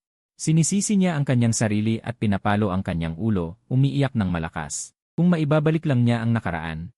Alahanin niya si Fang Yuan na nagkaroon ng aksidente sa kotse at kalalabas lang sa ospital. Hindi niya ito inisin. Pag-aaralan niyang mabuti kung paano alagaan ang bata at palakihin ang relasyon ng mag-ina. Pero huli na ang lahat. Sa ngayon, wala na siyang makita kay Fang Yuan maliban kay Xiao Chachu na masaya. Nanginginig ang braso ni Bai Ningbing. Kinuha niya ang singsing na platinum na may disenyo ng orkidyas mula sa kanyang bulsa. Kumikislap sa kanyang mga mata ang pag-ibig at pagkabaliw. Ang kanyang tunay na anak ay si Chengs. May koneksyon sila sa dugo. Hanggat magsisikap siyang bumawi, sa paglipas ng panahon, kikilalanin din siya ng bata bilang kanyang ina. Kapag tinanggap siya ng bata, malaki ang kanyang pag-asang mabawi si Fang Yuan. Hindi siya susuko. Ibabalik niya silang mag-ama sa piling ng kanyang ina para ipagdiwang ang bagong taon ng sama-sama. Isang araw bago ang engagement. Dinala ni Fang Yuan si Chengs para pumili ng isusuot sa engagement. Mainit ang pagtanggap ng mga tindera. Pinili nila ang isang puting tuksedo na may gintong linya para sa bata. Bumagay ito sa gintong baute sa kanyang puting tuksedo. Nasiyahan siya sa resulta ng pagsubok ng bata. Babayaran na sana siya. Nakita niyang dumating si Bai Ningbing sa tindahan kasama ang iba. Inagaw ng babae ang maliit na tuksedo sa kanyang kamay habang umuubo ng malakas at ibinigay ito kay Chengs. Ako mismo ang gumawa ng damit na ito para sa'yo. Subukan mo. Ang ekspresyon ni Chengs ay nag-aalangan na magtago sa likod ni Fang Yuan. Tatay, natatakot ako. Natigilan ang ngiti ni Bai Ningbing. Sadyang pinabagal niya ang kanyang pananalita. Hindi ako masamang tao. Ako ang mama mo. Nagkita tayo sa ospital noong nakaraang gabi. Hindi mo ba natatandaan? Kinokontrol niya ang remote, nagdidirekta ng dilaw na maliit na kotse para magbago ng iba't ibang hugis. Ipinagmamalaking boses, ano sa palagay mo anak, ang kotseng idinisenyo ko para sa'yo. Hindi ba't napakaganda? Sumilip si Chen Zi sa likod ni Fang Yuan para manood, may bahid ng pananabik sa kanyang mga mata. Tumakbo si Dengdeng sa yakap ni Bai Ningbing, kinuha ang kanyang pitaka, iniabot kay Bai Ningbing, mahinang boses, pera. Pambili ng kotse. Ikaw na maliit na tanga, regalo ko ito sa'yo. Hindi kailangan ng pera. Malungkot ang ekspresyon ni Bai Ningbing, itinaas ang kamay para sana'y haplusin ang ulo ng bata. Nagulat at natakot ang bata, umatras ng ilang hakbang. Ang pag-atras ng maliit na bata ng kalahating hakbang ay labis na sumakit kay Bai Ningbing. Pinilit niyang pigilan ang nag-umapaw na luha, huwag kang matakot anak, hindi kita sasaktan. Bai Ningbing, dahil sa biglaang paglitaw mo noong isang gabi, umiyak si Chengs hanggang hating gabi bago nakatulog, alam mo ba? Ipinagtanggol ni Fang Yuan ang bata sa kanyang likod. Hindi natutuwa ang kanyang ekspresyon, napakaduwag niya. Takot na takot siya sa'yo, maaari bang huwag mo nang gambalain ang aming mapayapang buhay? Naiinis na talaga ako. Bai Ningbing, maayos na ang tulog ni Fang Yuan, kamakailan ay nagsisimula na naman siyang magkaroon ng madalas na insomnia dahil sa'yo. Alam mo ba? Seryosong sabi ni Xiao Chachu, inaalagaan ko sila ng kanyang anak. Hindi kailangan ng anumang bagay mula sa'yo, ayos ba? Huwag mo nang sayangin ang iyong lakas, ang sa amin. Wala kang karapatang makialam. Tinitigan ni Bai Ningbing ang kanyang mga mata, hindi nagpatinag, noong panahong iyon, ang kasunduan sa diborsyo. May pirma ni Fang Yuan, hindi ko pinirmahan. Sa legal na aspeto, asawa ko pa rin si Fang Yuan. Hehe, nakansela na ang lahat ng personal na impormasyon ni Fang Yuan. Katumbas ng hindi na pag-iral ng taong ito, paano pa magkakaroon ng relasyon sa kasal? Hindi natuwa si Xiao Chachu. Huwag ka nang magulo rito, umalis ka na. Chachu, hindi mo talaga maintindihan ang isang baliw, tara na. Sabi ni Fang Yuan. Sa sandaling itinulak niya ang pinto, biglang nahulog ang chandelier sa itaas ng kanyang ulo, diretsyo sa mukha ni Chengs sa kanyang bisig. Nagulat si Fang Yuan, lumingon para protektahan ang kanyang anak sa kanyang mga bisig at yumuko, kinakabahang binalatan ang mga piraso ng chandelier sa kanang sulok ng mata ng bata. Garalgal na boses, Chengs, ayos lang ba ang mata mo? Umiiyak ng malakas ang bata, kasama ang mapangutyang tawa ng lalaki, Fang Yuan. Bakit nawala ang aking ingay, at ang iyong anak ay maaaring mabuhay ng malusog? Hindi ito patas. Sisirain ko ang mata ng iyong anak para magdusa ka habang buhay. May tao ba dyan? Tawagan niyo na ang ambulansya. Yakap ni Fang Yuan ang batang hindi tumitigil sa pag-iyak, sinasabi, dali. Muling pagdating sa ospital, napakabigat ng kalooban ni Fang Yuan. Pagkatapos ng masusing pagliligtas sa kanyang anak, sa wakas ay hindi na dumurugo ang kanang sulok ng mata, malayo ang daloy ng obserbasyon. Palihim siyang nakahinga ng maluwag nang biglang tawagin ng doktor sa opisina. Ginoong Fang, malubha ang pinsala sa kornea ng kanang mata ng iyong anak, kailangan sa loob ng 72 oras. Agad na mag-ischedule ng corneal transplant. Kung hindi, ang kanyang corneal ulcer ay unti-unting lalala at kakalat sa buong mata. Sa oras na yon, kailangan nang tanggalin ang kanang eyeball. Para kay Fang Yuan ay parang tinamaan ng kidlat. Hinawakan ng malaking kamay ang babaeng nakasandal sa dingding. Bai Ningbing, bakit mo ginawa yon? Ang anak ni Wang Teng, bakit kailangang itulak siya sa bingit ng kamatayan? 2 taong gulang pa lang si Cheng Sko. Kung mabulag siya, paano mabubuhay ang bata? Anong gagawin ko? Fang Yuan, Fang. Aksidente ang pagkamatay ng anak ni Wang Teng. Nagmamadaling sabi ni Bai Ningbing, huwag kang mag-alala, siguradong makakahanap ako agad ng angkop na kornea para sa bata, hindi mapapahamak ang kanyang mga mata. At pinadala ko na ang mga tao para ikulong si Fang. Wang Teng, hindi ka na niya masasaktan pa. Paano ako hindi magmamadali? Napaka-partikular ng hugis ng kornea ni Chengs, iba sa normal na mga bata. Gumuho ang ekspresyon ni Fang Yuan. Sa napakaikling panahon, saan ako makakahanap ng angkop na donor? Ikaw na walang pusong babae. Hanggang saan mo kami sasaktan ng mag-ama? Fang Yuan. Pumasok si Xiao Chaochu, seryoso ang kanyang ekspresyon, nakontak ko na Sinamaan ni Xiao Chaochu si Bai Ningbing. Seryosong sinabi, Bai Ningbing, ang taong pinakagusto ni Fang Yuan na hindi makita sa buhay na ito. Naiintindihan mo ba? Kung pinapahalagahan mo pa ang dating pagsasama, umalis ka na agad. Huwag mo na siyang abalahin. Tinitigan ni Bai Ningbing ang namumutlang mukha ni Fang Yuan, kumalat ang sakit mula sa kanyang talampakan hanggang sa buong katawan. Sobrang sakit na hindi siya makatayo ng matatag. Balak niya sanang magkaroon ng magandang relasyon sa kanyang anak, ngunit hindi nangyari. Nagdusa ang kanyang anak ng ganito kalaking sakit. Hindi dapat mapahamak ang mga mata ni Chengs, kung hindi niya mapapatawad ang kanyang sarili habang buhay. Unti-unti siyang umatras at isinara ang pinto, gumawa ng desisyon.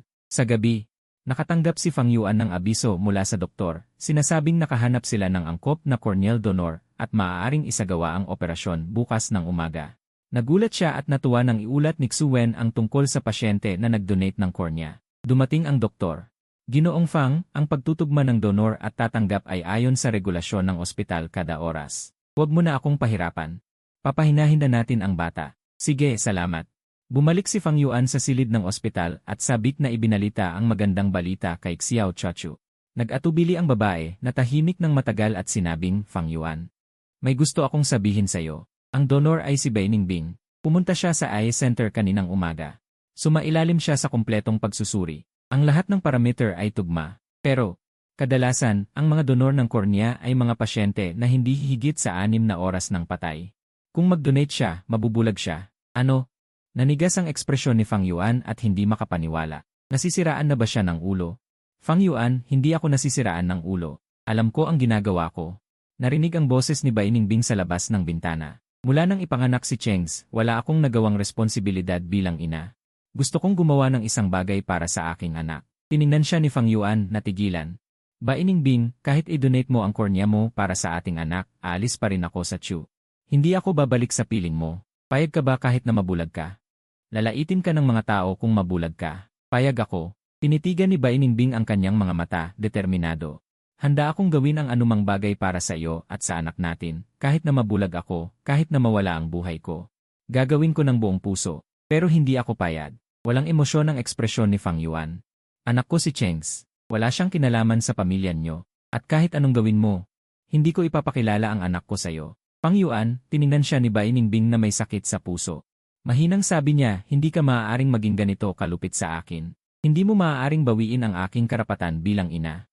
Si Xiao Chaochu ang ina ni Chenzi. Pinutol niya ang kanyang sinasabi. Kung hindi ka sang-ayon, kung gusto mong bawiin ang kustodiya ng bata, maaari mo akong idemanda sa korte. Namutla ang mukha ni Bai Ningbing.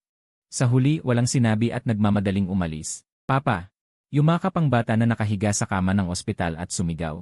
Inakap ng mahigpit ni Fang Yuan ang bata. Anak, huwag kang matakot. Makakahanap din tayo ng angkop na kornea para makita mo ulit ang liwanag. Kung may tiyaga, may nilaga. Pagkalipas ng 48 oras, sa wakas ay naghintay si Fang Yuan para sa isa pang angkop na donor ng kornea. Sumailalim ang bata sa corneal transplant surgery. Nang marinig ni Bai Ningbing ang balita, nagmadali siyang pumunta, ngunit hinarang siya ng mga tauhan ni Fang Yuan sa harap ng pintuan ng ospital. Hindi siya makalapit sa inyo. Habang nagpapagaling si Chengs, sunod-sunod ang pagpapadala ni Bai Ningbing ng mga tao. Nagpadala siya ng maraming laruang kotse. Ibininalik lahat ni Fang Yuan ang mga ito. Sa bisperas ng bagong taon, gumaling ang mga mata ng bata at nakalabas na sa ospital. Kasabay nito, nagdaos si Fang Yuan at Xiao Chaochu ng isang engranding engagement ceremony. Sa kotse, inaayos ni Fang Yuan ang kanyang kurbata. Ang mga ilaw sa kalsada ng Jianban City ay nilagyan ng mga basket ng bulaklak ng orkidyas. Nakakahalina ang bango. Tuwang-tuwa ang anak niyang si Chengs. Papa, maraming bulaklak. Chengs, paboritong bulaklak ito ng papa mo. Pinadalhan ito ni mama mula sa country. Nakangiting tiningnan ni Xiao Chaochu si Fang Yuan. Ang ibig sabihin ng bulaklak ay walang hanggang kaligayahan. Maraming anak, namula ang pisngi ni Fang Yuan sa titig niya. Huwag kang magsalita ng walang kabuluhan tungkol sa kahulugan ng bulaklak. Ang bulaklak na ito ay nangangahulugan lamang ng walang hanggang kaligayahan, ngunit hindi maraming anak. Bakit wala? Nahihiya siyang yumuko. Masaya na tayo. Xiao Chaochu, namula ang tainga ni Fang Yuan. Nandito ang bata. Hindi ka ba maaaring magpigil?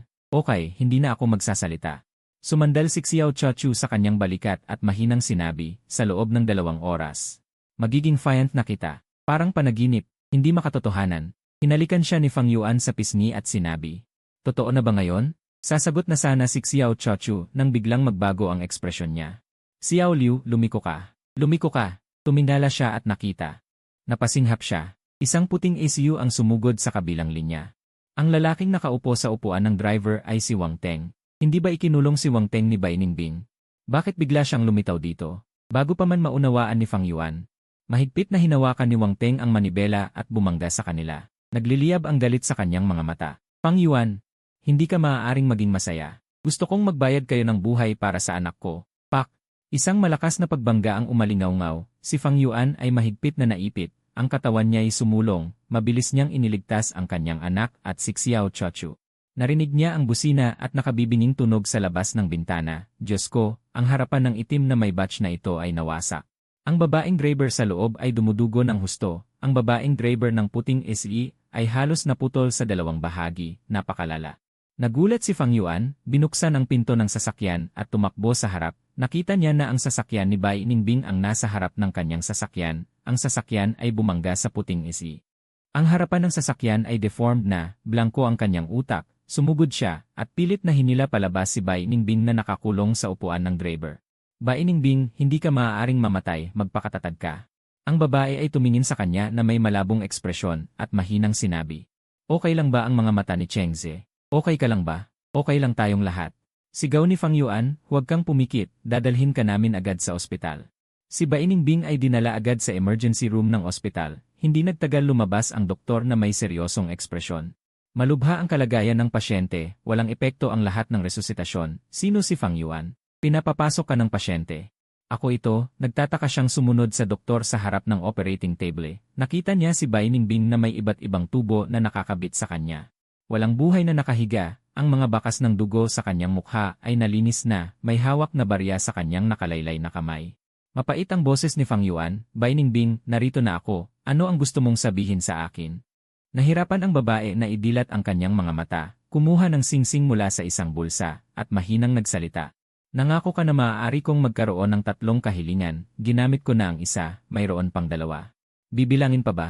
Ano ba talaga ang gusto mong sabihin, Fang Yuan? Isuot mo ang pulang singsing na ito, maganda ang pula, hindi ba? Nagmamakaawang tingin ng babae sa huling pagkakataon. 1 minuto lang, tahimik si Fang Yuan, bigong ibinalik ni Bai Ningbing ang singsing.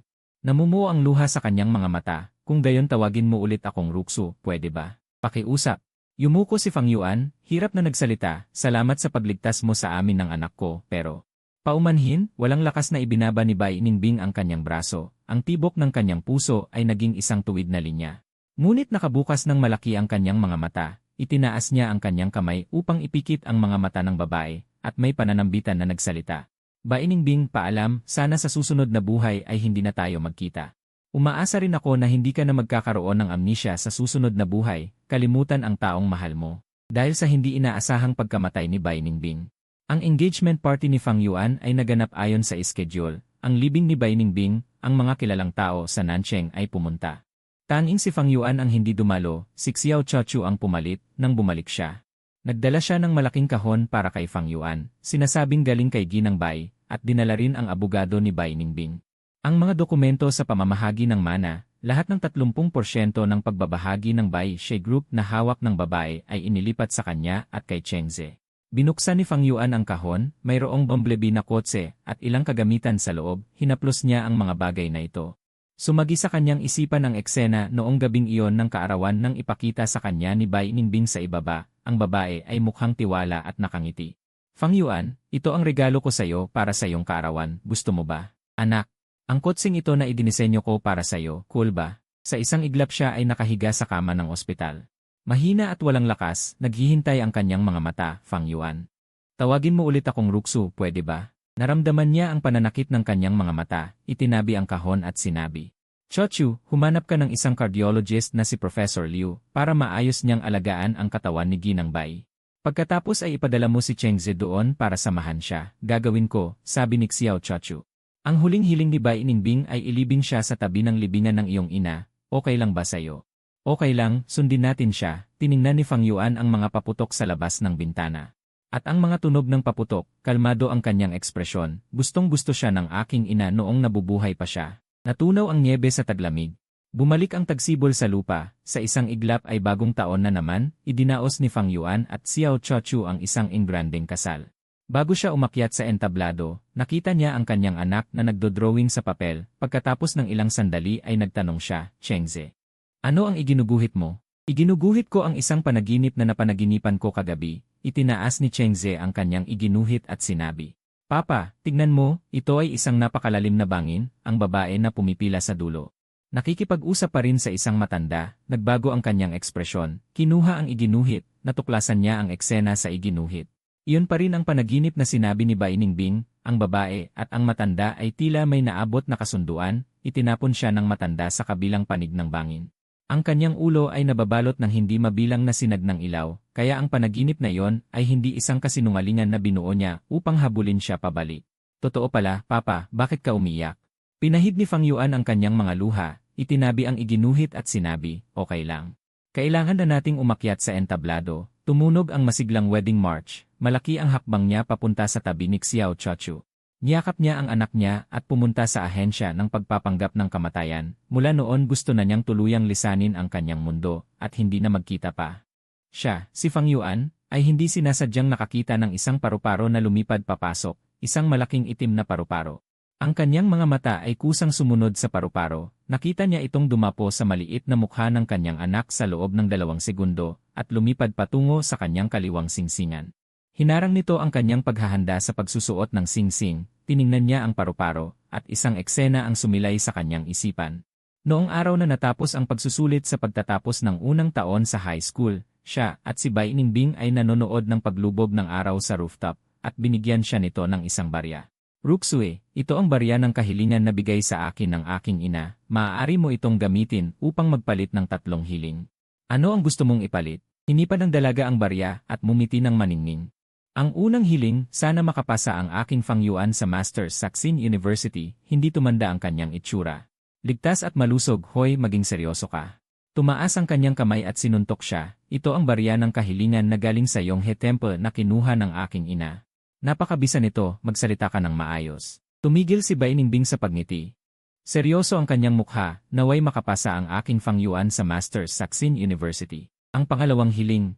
Inilagay ni Bai Ningbing ang barya sa kanyang pitaka ng may paggalang, hindi ko pa naiisip, sasabihin ko sa'yo kapag naisip ko na.